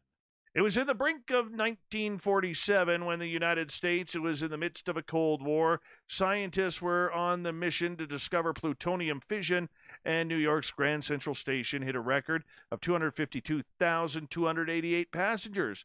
But the most memorable moment of that year could have been the crash at Roswell. Yes, the local paper's front page story reported that the Roswell Army Field recovered a flying saucer on a New Mexico ranch after metallic-looking lights were seen in the sky. The intelligence office of the 509th Bombardment Group at Roswell Army Airfield announced at noon today that the field has come into possession of a flying saucer. Roswell Daily Record reported on July 8, 1947. The statement was given by Jesse Marcel Sr., who was the first on the scene and led the investigation, which he determined were pieces from an extraterrestrial vehicle. However, shortly after the UFO discovery made headlines, the War Department in Washington, D.C. released a statement claiming the debris was just remains of a weather balloon. The United States Air Force stated the weather balloon was part of a Project Mogul's airborne system invented by Columbia University, New York University, and the Woods Hole Oceanographic Institution that was designed searched the atmosphere for weak reverberations from nuclear test blasts. Marcel died on June 24, 1986, but his story lives on with his grandchildren, Jesse Marcel III and John Marcel, who says their grandfather never wavered nor changed any details of what he saw that day. He was made to be the fall guy, Jesse says, as he claimed his grandfather was ordered to deny what was really at the site. He was the head of intelligence in Roswell, New Mexico, and followed his orders. In essence, he was at the heart of the story and the heart of the conspiracy or cover-up. The only physical evidence left of this mystery is Marcel Sr.'s journal, which is set now to be revealed during a History Channel 3-part series on Roswell called Roswell, The First Witness, airing Saturday, December 12th. The show follows the investigation of the Marcel children, along with their host and former CIA operative, Ben Smith. What's interesting is that the journal moved from grandfather's hands to our father's and now ours, says Jesse. Inside is a bunch of rambling that doesn't really fit with who our grandfather was. Smith has seen the journal as well, which he said shows a change in Marcel Sr.'s mental state. There are breaks in the journal that are not clear, but it could be a secret code, he claimed. That would be interesting. I came across this on neutral ground. I wanted to determine truth from fiction and represent knowns and unknowns, Smith said. If I didn't think there was more to the story, I would have not have taken on this project. Smith said the investigation lasted for more than a year. He and the Marcel children began speaking with Marcel Sr.'s close contacts and then surviving family members of local Roswell residents who first reported the wreckage to authorities. Scientific methods were also used to investigate the crash site. Smith employed multispectral imagery technology to identify any foreign bodies through their chemical composition. I am not convinced that it's a weather balloon, Smith said, but I am still waiting to complete my decision. Jesse did his duty to toe the publicity line. Here's an interesting one. Smugglers managed to throw a hefty haul of contraband items, including 20 pounds of tobacco and 7 pounds of barbecued chicken, over the fence of a Mississippi prison.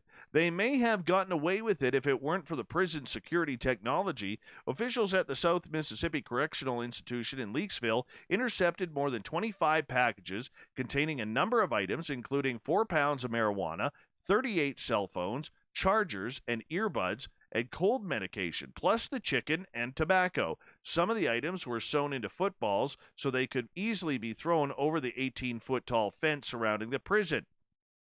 But the new censoring technology alerted guards to the drop. The unidentified smugglers attempted to throw the packages across a remote section of the prison grounds, but officers were immediately alerted by the sensors and rushed to the scene, arriving in time to intercept the items to see their vehicle drive away. Authorities are searching for the suspects now. The prison has struggled to contain violent gang activities within its walls, and the MDOC said it's items like these that can be dangerous for the inmate safety, especially that chicken. We are making Mississippi prisons safer for inmates and correctional officers by stopping the flow of contraband, said Commissioner Burt Kane. Gang leaders use contraband as ways to control other inmates. Now we're installing and using the latest security systems, drones overhead, and cameras and scanners everywhere. Prisoners found to be connected to the incident will lose eligibility for early release, according to the MDOC. So yesterday, we told you a story about a Maui surfer who was bitten by a shark in Honolulu Bay. Well, he's now died after suffering these injuries, according to authorities. The attack occurred a little before 8 a.m. during the Maui Pro Surf competition on Tuesday. Though the 56-year-old victim was not taking part in the competition, all activity in the area was immediately suspended as the victim was taken to hospital. The victim, a Lahaina resident, whose name has not yet been released, was reportedly in stable condition around 1 o'clock in the afternoon, but his condition deteriorated quickly after the surgery. He died Wednesday morning. Hawaii Department of Land and Natural Resources posted photos of the victim's surfboard, which had an enormous portion bitten off, approximately 17 inches wide. It's unknown if others were in the water, and Due Care now reports that water clarity was good. The man was taken to hospital. and admitted for surgery. The statement noted that the standard protocol mandated warning signs remain in place until the next day. The signs have been posted 1 mile on either side of Honolulu Bay. A local shark expert from the University of Hawaii's Institute for Marine Biology said that such a death is rare. Are you kidding me? Sharks eat people. But no, Dr. Kim Holland, it's very unusual. Most attacks don't really result in people dying, fortunately. So this is a terrible turn of events. How about you don't go in the ocean? It's just easy that way. It's easier. Trust me. All right? Look, we're not meant to go in the ocean. That's why they put things in there that could kill us. I'm not taking the chance. I suggest that all of you don't take that chance either. I'm not making fun of this guy dying. Sharks are cool. Sharks are great. They're fantastic for the ocean.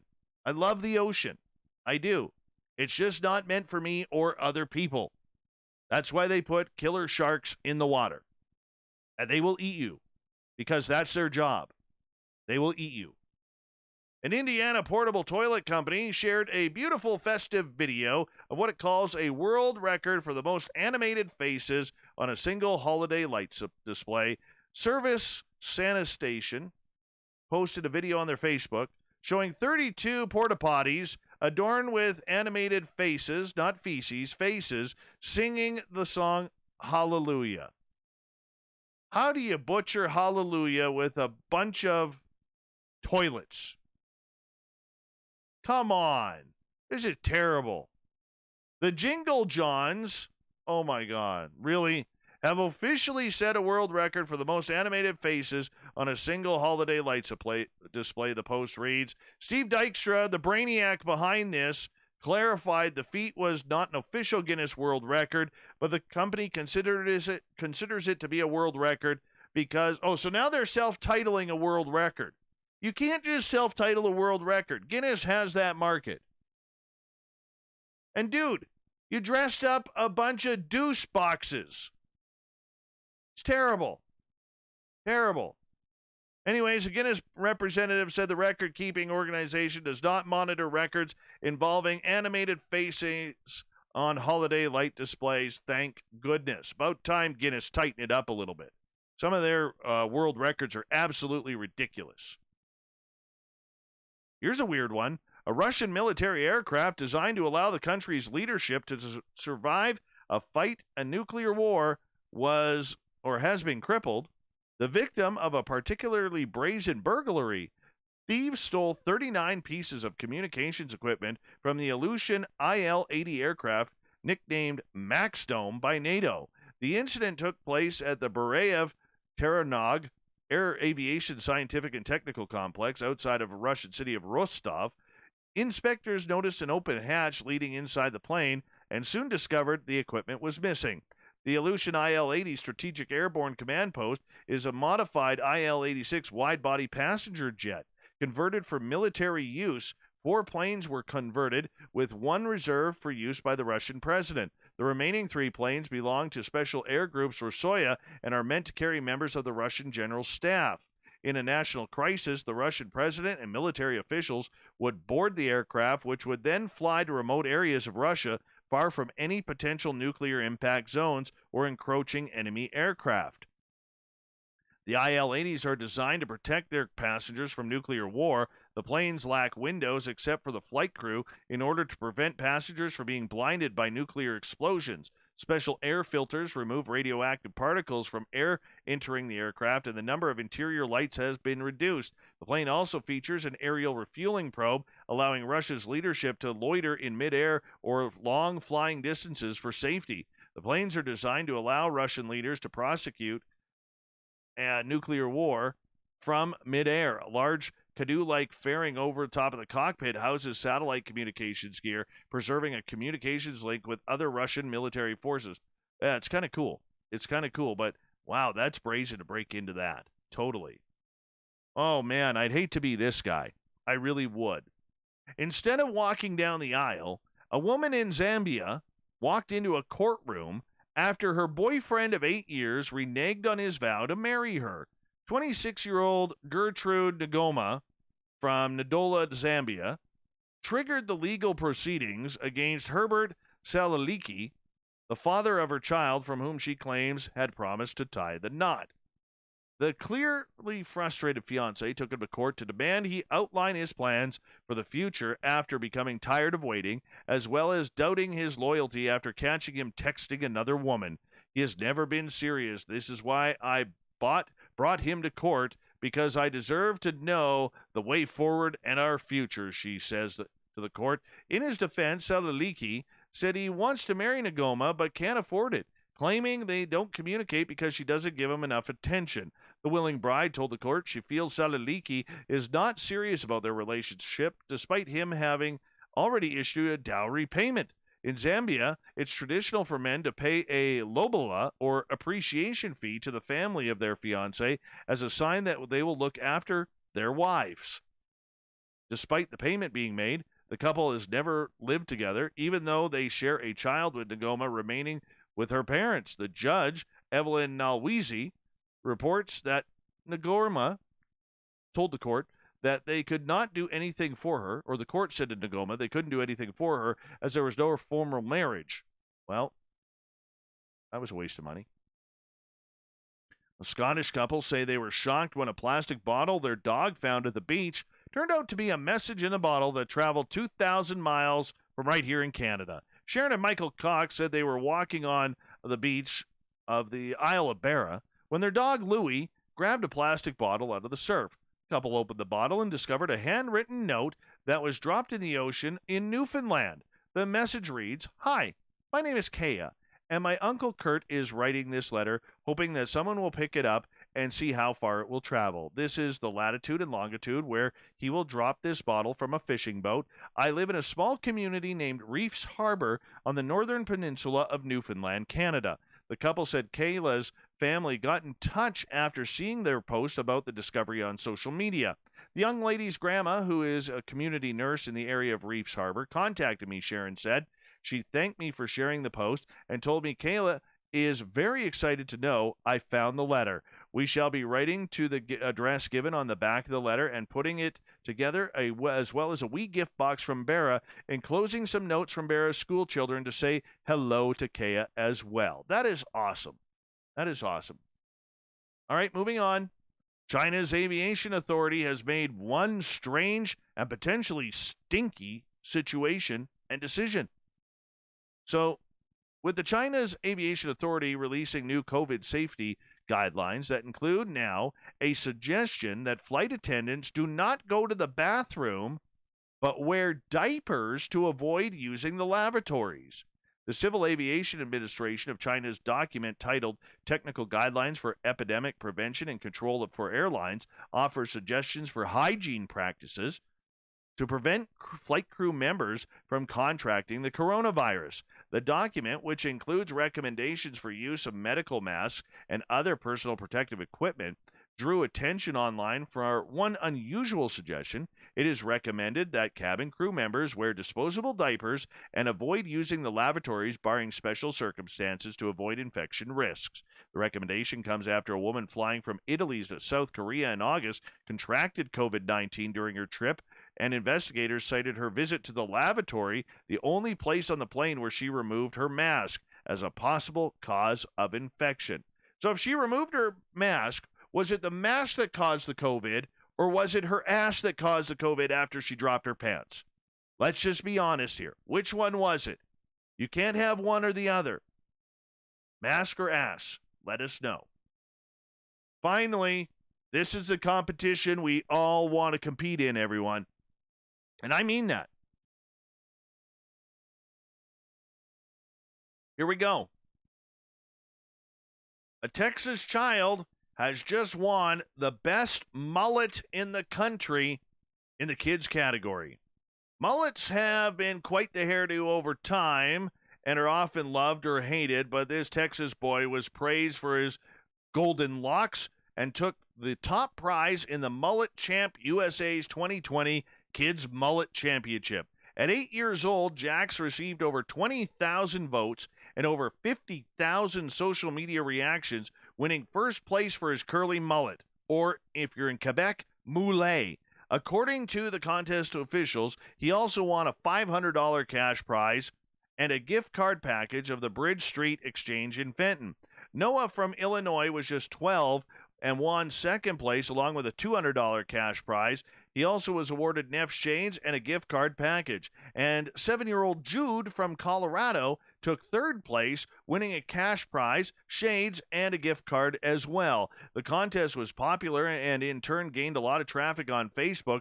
The winners were determined on October 27th after all the votes were authenticated because, we can't have any fake votes getting passed through during a mullet competition. That is for sure. The contest has blown up with over 20,000 votes from all over the country. It has truly been amazing to see these kids get all the spotlight and have the contest get picked up by local news, radio stations, and even national outlets like Bro Bible and Yahoo. During these tough times, it's important to have fun. That's exactly what 2020 needed, contest officials said.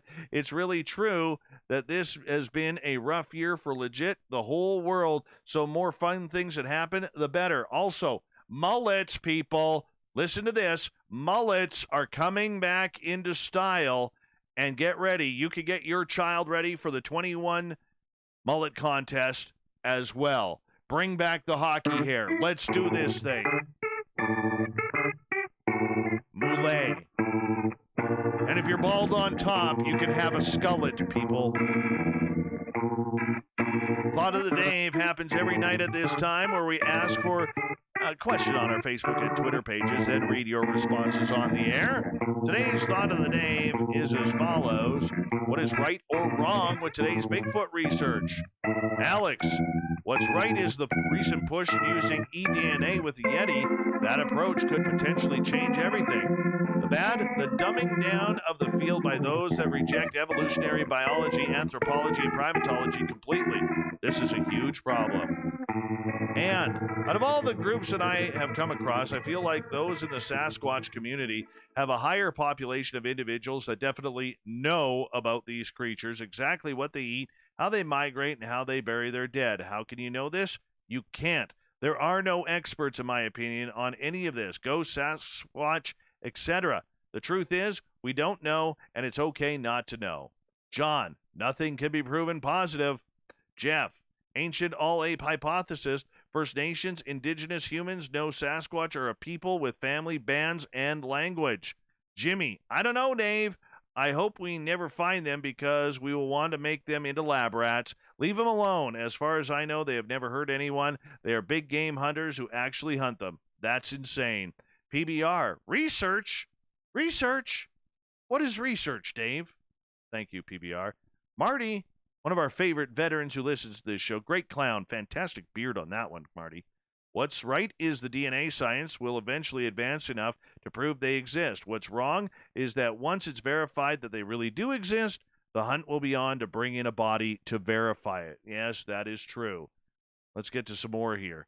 Jamie, it's not regarded as a legitimate scientific endeavor. It's regarded as a myth and folklore, so it will be dismissed as such until that changes.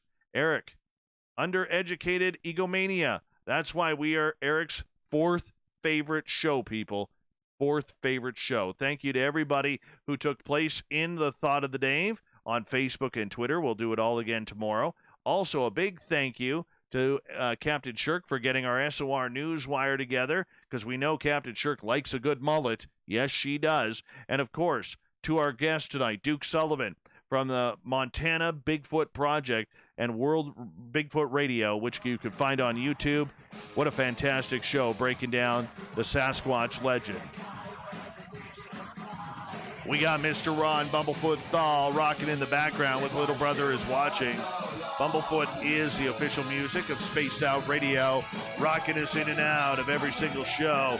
Get your horns up for the guitar god himself. Special thanks to everybody listening in at home, at work, in your cars, wherever you may be. Thank you to everyone in our chat rooms, Spreaker, YouTube, LGAB, Revolution Radio, Facebook, the Space Travelers Club at our website, and all the snarkers and snarkettes who are doing a lot of teasing, having a lot of fun at hashtag Spaced Out Radio on Twitter. You know who you are. You are fantastic tonight. I know you're out there somewhere. Remember, this show is copyright by Spaced Out Radio and SOR Media Ventures Limited. Thank you so much for choosing to share your evening with us, because together, my friends, say it with me, we own the night.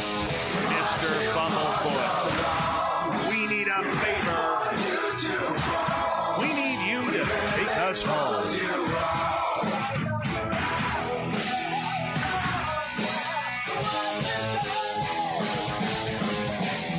Yes, the Woo train has docked for the night, but tomorrow, my friends, we shall ride again. Your seats are always available. Your tickets never expire.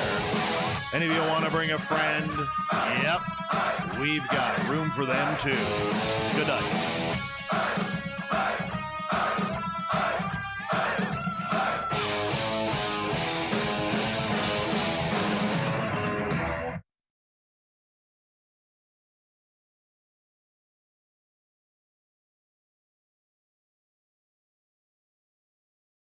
That's a damn fine show, people. That's good radio right there. Our new friend, Dookie Poo. There he is. Good guy. You can tell he shaves with a straight blade. That's the way he rolls. That's the way he works.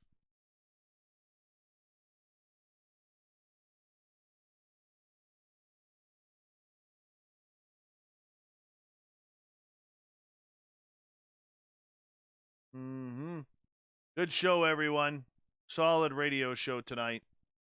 Seriously, very good show. Very good show. I think we should all be happy with this one.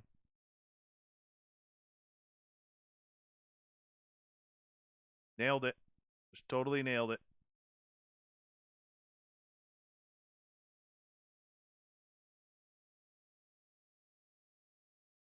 Orange the Booking Guy is just on fire with all of these great guests, man. Don't give me the credit for it, man. That's all Corns the Booking Guy. You know, honestly. He is just amazing at helping us out that way. I'm so thankful for him, man. What the damn hell is this? Oh, let's go to this file here first.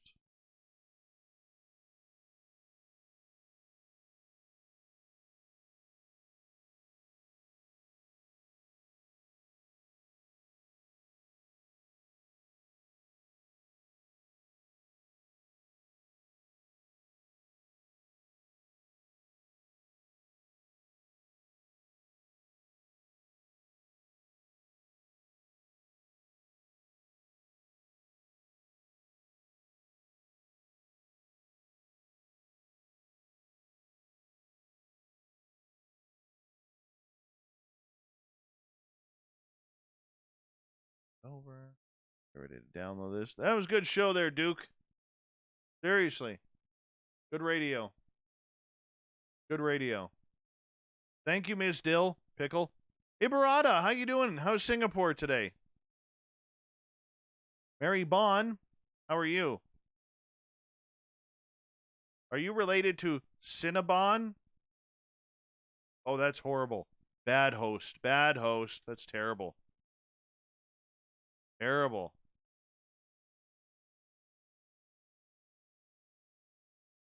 I don't know about any of you, but I think we should all ask Duke for his autograph. I think Duke's the kind of guy after a show like this who will say to people when they come up to asking him for an autograph, don't make eye contact, and that's $7, please. Mary Bond is coming to us from South Africa? Right on. That is so awesome. That is so awesome. Let's see here. Thank you for listening, Mary Bond.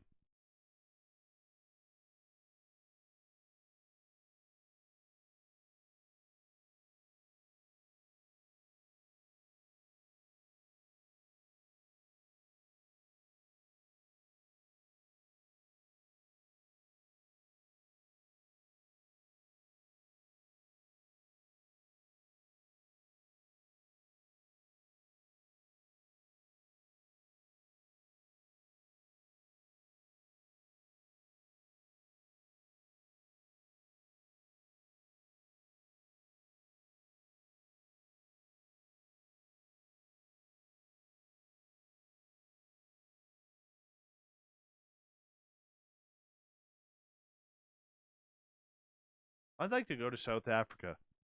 If I'm not going in the ocean, because not only do you have great whites, but now you have killer whales that are feeding off of great whites, and that's just a bad tag team, you know. It really is. Because you can't just dodge one now. You got to dodge two species of killers. You know, I have a doctor friend of mine from my community here. He is from South Africa too. He lives like just a couple miles from Kruger National Park, and he's like, "Oh, Dave, come, pick up your family and come to South Africa. You can stay at my house, and my butler will take you into Kroger so you can see all the animals." And I said, "Doc, I'm a meal. I'm a meal, man. Like, what are you not seeing here?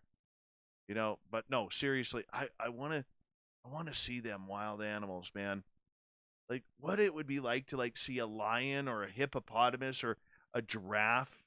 Even as much as I hate snakes, like seeing a king cobra or something along those lines, hyenas, maybe a rhinoceros. That would be awesome. That would be awesome.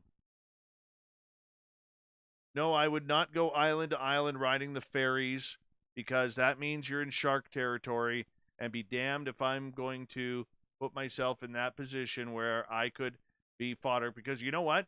At certain times, ships sink. Ships sink. And I'm not going to be that guy. Thank you, Miss Pickles. Appreciate that. I really like George Norrie. He's a hero and a mentor of mine. The few times that I have met him, we've gracefully talked, and he's given me some very sage and good advice, and I'm a big fan of his. I really am. But I'm thankful that all of you prefer this show because it gives me some numbers. Yes, it does. Hi, Turn It Up. How you doing?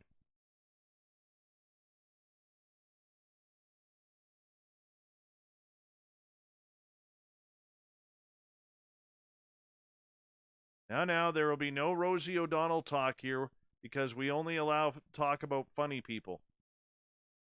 Rosie O'Donnell is not funny. Ray Romano is not funny. Bob Saget is not funny. Whoopi Goldberg is not funny. Roseanne is not funny. Just saying. Oob, Joe's Maine. All right. Let us continue on here as I do the editing. So for those who are still new, hanging out here, wondering what the hell is Dave talking about, thanks, Turn It Up. Appreciate you, man. Thank you. Have a drink for me, okay? Have a drink for me.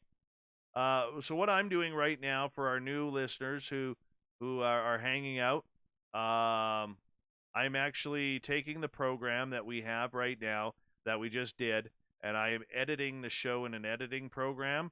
So that way I'll send it off to our radio stations who will play the show tomorrow as a live to tape show. And yeah, that's kind of how we do it. That's the magic of it all right there. So even though the show is over, Dave gets to continue to work. Yes, because I love doing this.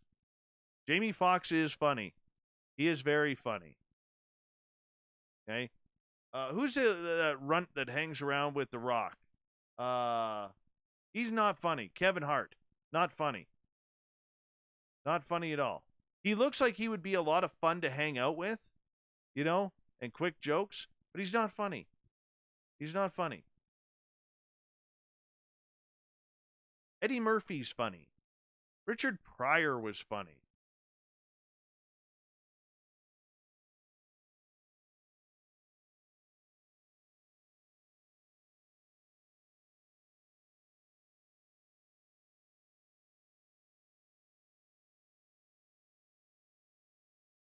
Oh, Oob's got cats.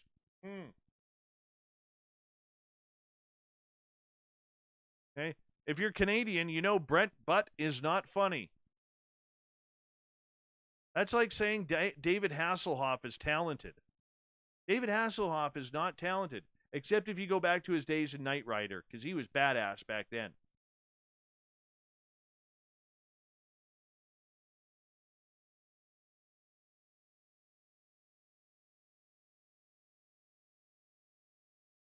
Bill Murray is majorly funny. Bill Murray is a funny god.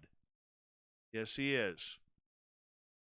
That's why I have a Chive t-shirt called the Bill fucking Murray. Damn right, I have that shirt. Into this.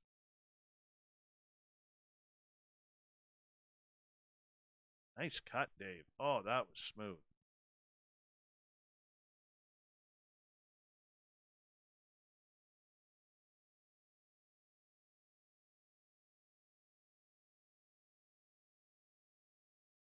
George Carlin was funny. Yes. Sam Kinison was funny. Oh, oh! Can't do that with my voice right now. It would hurt.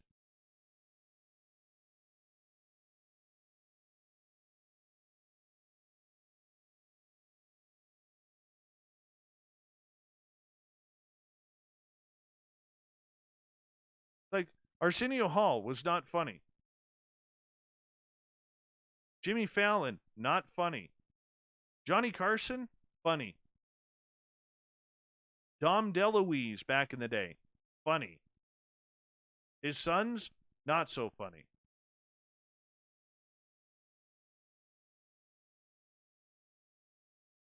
Could you imagine being back in the day? Hey, Drone Beard, how you doing, man? Being back in the day and actually hanging out with the Rat Pack? Like Frank Sinatra, Dean Martin, Sammy Davis Jr., Rodney Dangerfield, hugely funny. To me, Rodney Dangerfield to me is my all-time favorite comedian.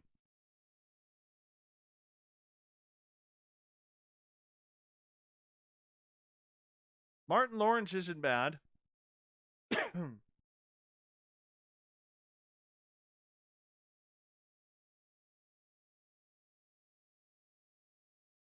Anna Kendrick is funny. Will Ferrell, funny. Adam Sandler. Chris Farley was a god.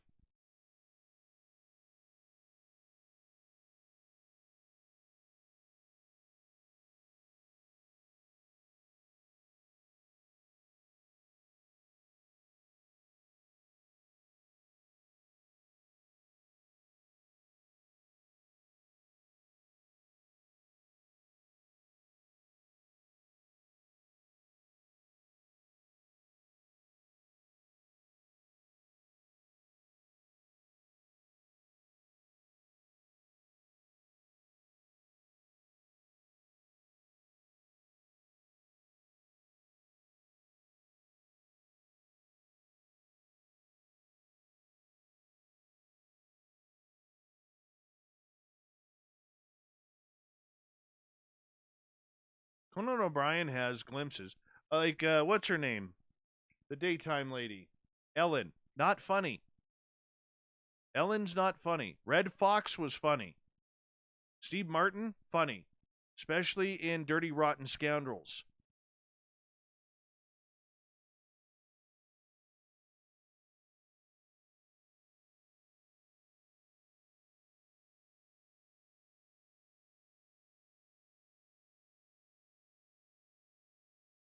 Eddie Murphy is amazing. Amazing. Him and Chris Farley and Rodney Dangerfield, probably three of my favorites ever.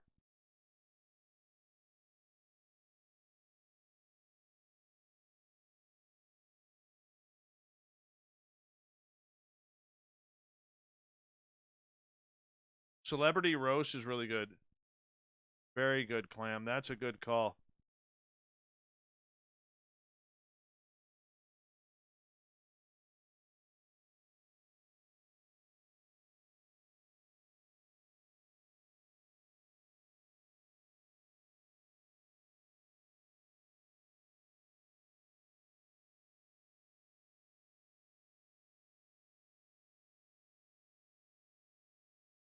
I don't watch SNL.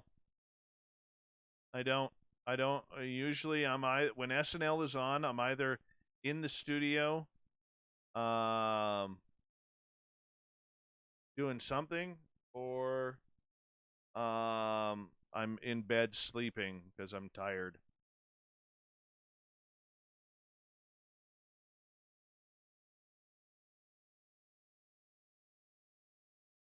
Give me 2 seconds, people.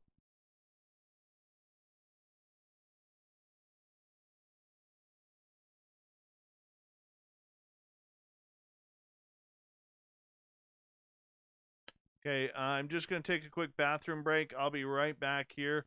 I know there's 122 of you, or 120 of you. I'll be right back, guys.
Sorry about that.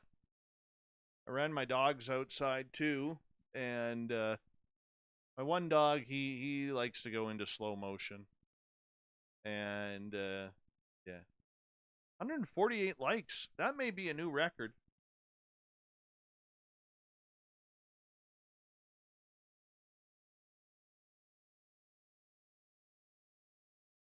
Night bombshell. What am I doing? Oh yeah. All right. This.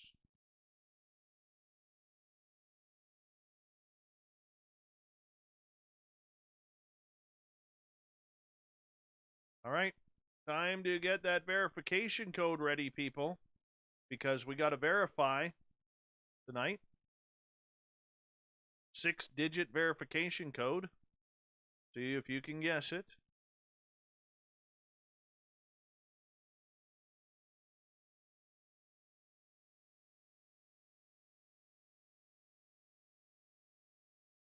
Tonight's verification code is... One hasn't come yet because I forgot to hit the button. Go. Tonight's verification code is... Well, let's see here. 853-155. 853-155 is your verification number. Make sure you verify wisely because you never want to be unverified for a show.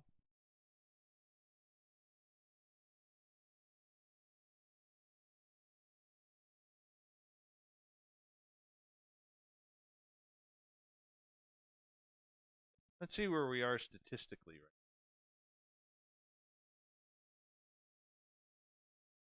We're at 9,670. Only 330 more we need. Only 330 more subscribers to 10,000. I think we're going to do it by the end of the year. I really do.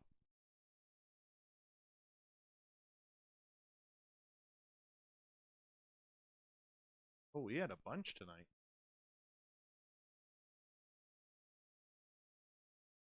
Very cool.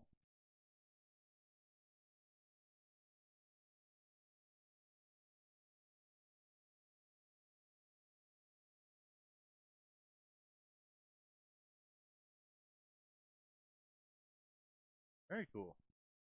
330 more. We can do this.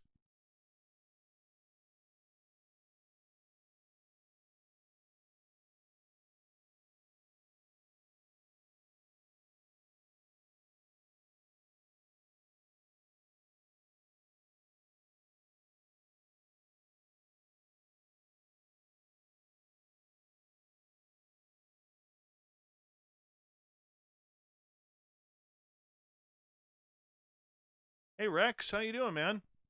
Thank you. Appreciate you hitting that subscribe button, man. That's really nice of you.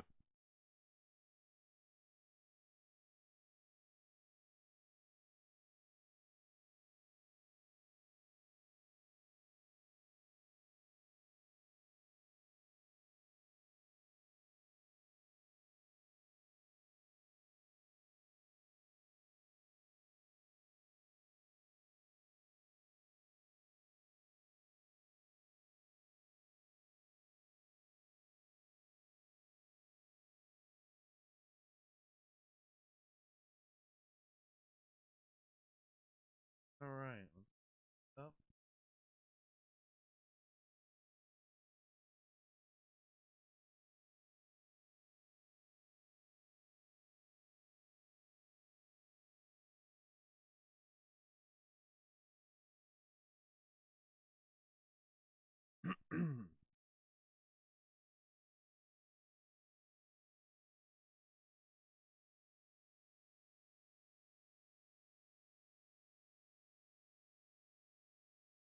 What's going on there, Miss Pickles?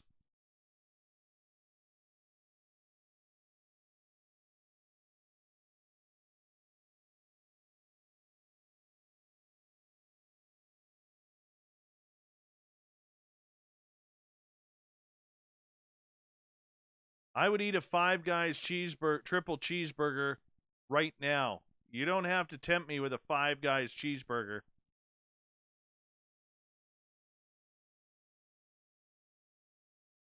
No way. I am more than willing to eat that cheeseburger like anything.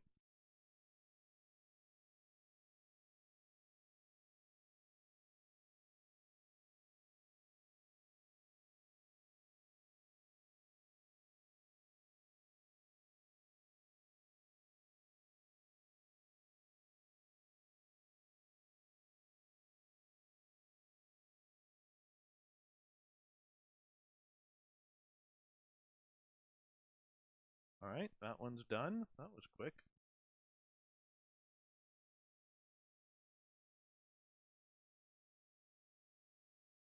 Hi, Mary. How are you?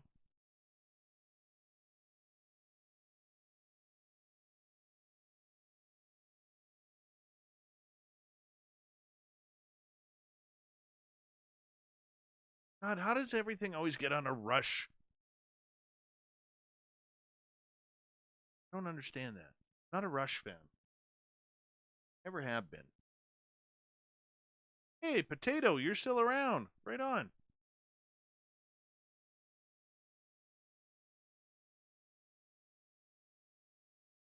Night Bombshell. Thank you, Dirty Filth. I agree with you. And let's be honest. No, the Tragically Hip were much better than Rush. Much better than Rush.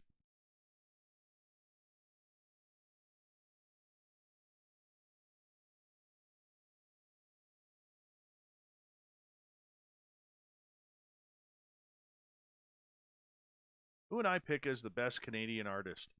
There's been some good ones.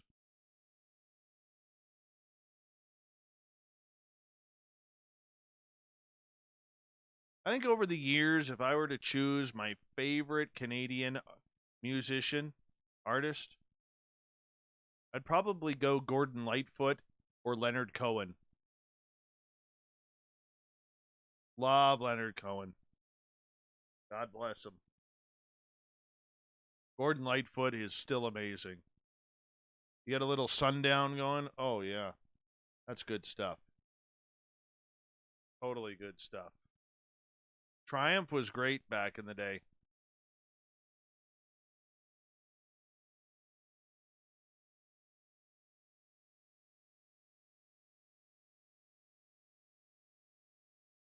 Bryan Adams, very good. Till he went the way of Bon Jovi and everything became a ballad. Hold on, I can't see the chat room right now. It's all blurry. Nope, can't read that.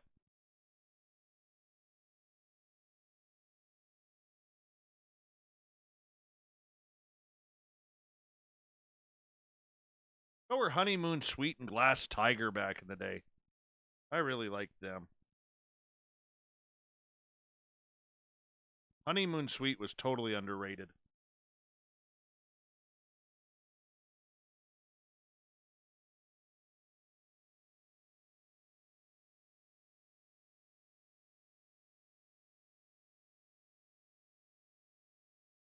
The Guess Who? They weren't bad.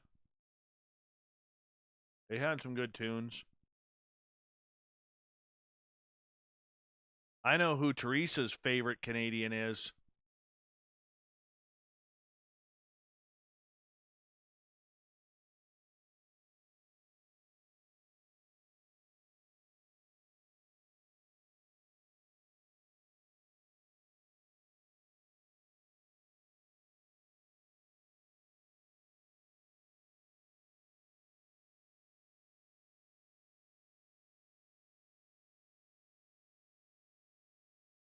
Oh, Oob, you just got told.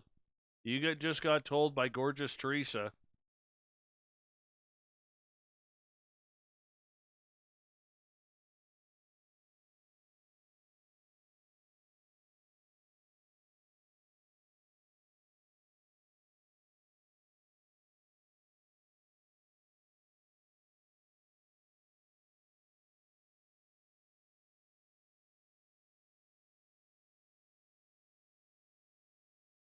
All right. Tomorrow night on the show, we have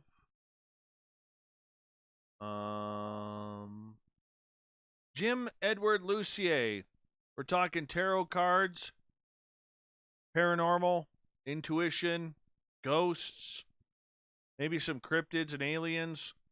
We got a big Friday night full of woo for all of you guys.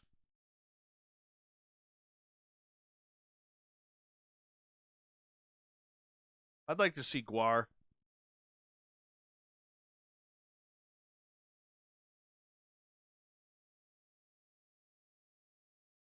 Oh, I knew someone was going to throw out Stompin' Tom Connors.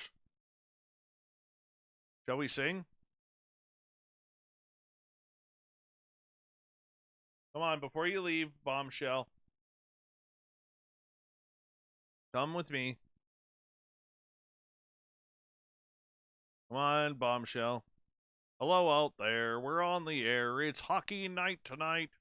Tension grows. The whistle blows as the puck goes down the ice. The goalie jumps, and the players bump, and the fans all go insane. Someone roars, Bobby scores at the good old hockey game. Oh, the good old hockey game is the best game you can name. And the best game you can name is the good old hockey game. There you go. There's a little bit. Thank you, Bomber. Appreciate that.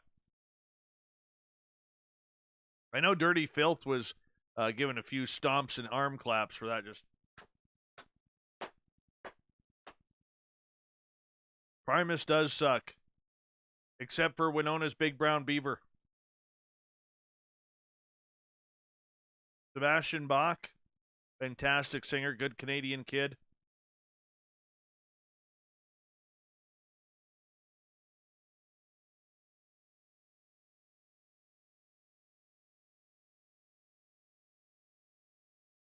Oh, yeah. Bomber should love Dave. She never messages me on MeWe, though. She gets me to go on MeWe, and she never messages me. I should check this. I never check this.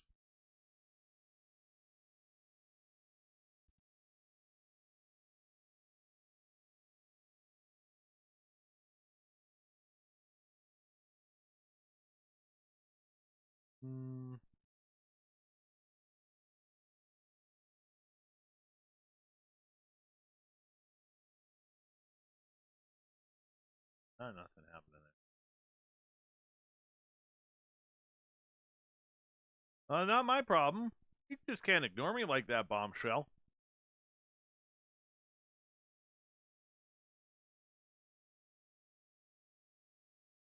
You know what one of my favorite songs of metal is from back in like the 80s, 90s? Jackal with the Chainsaw song.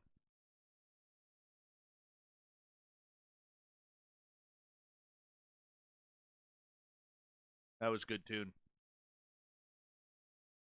Very good tune.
Oh, cough candy. Went down the other way.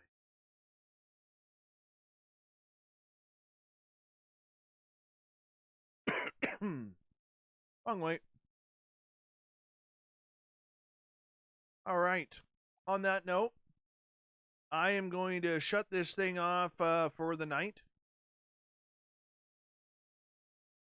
I got to get to bed.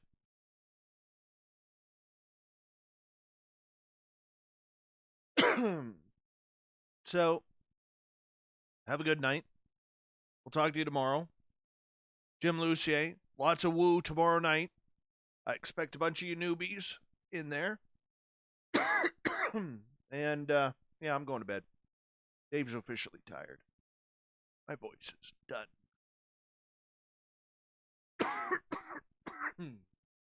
What happens when you talk all day and all night?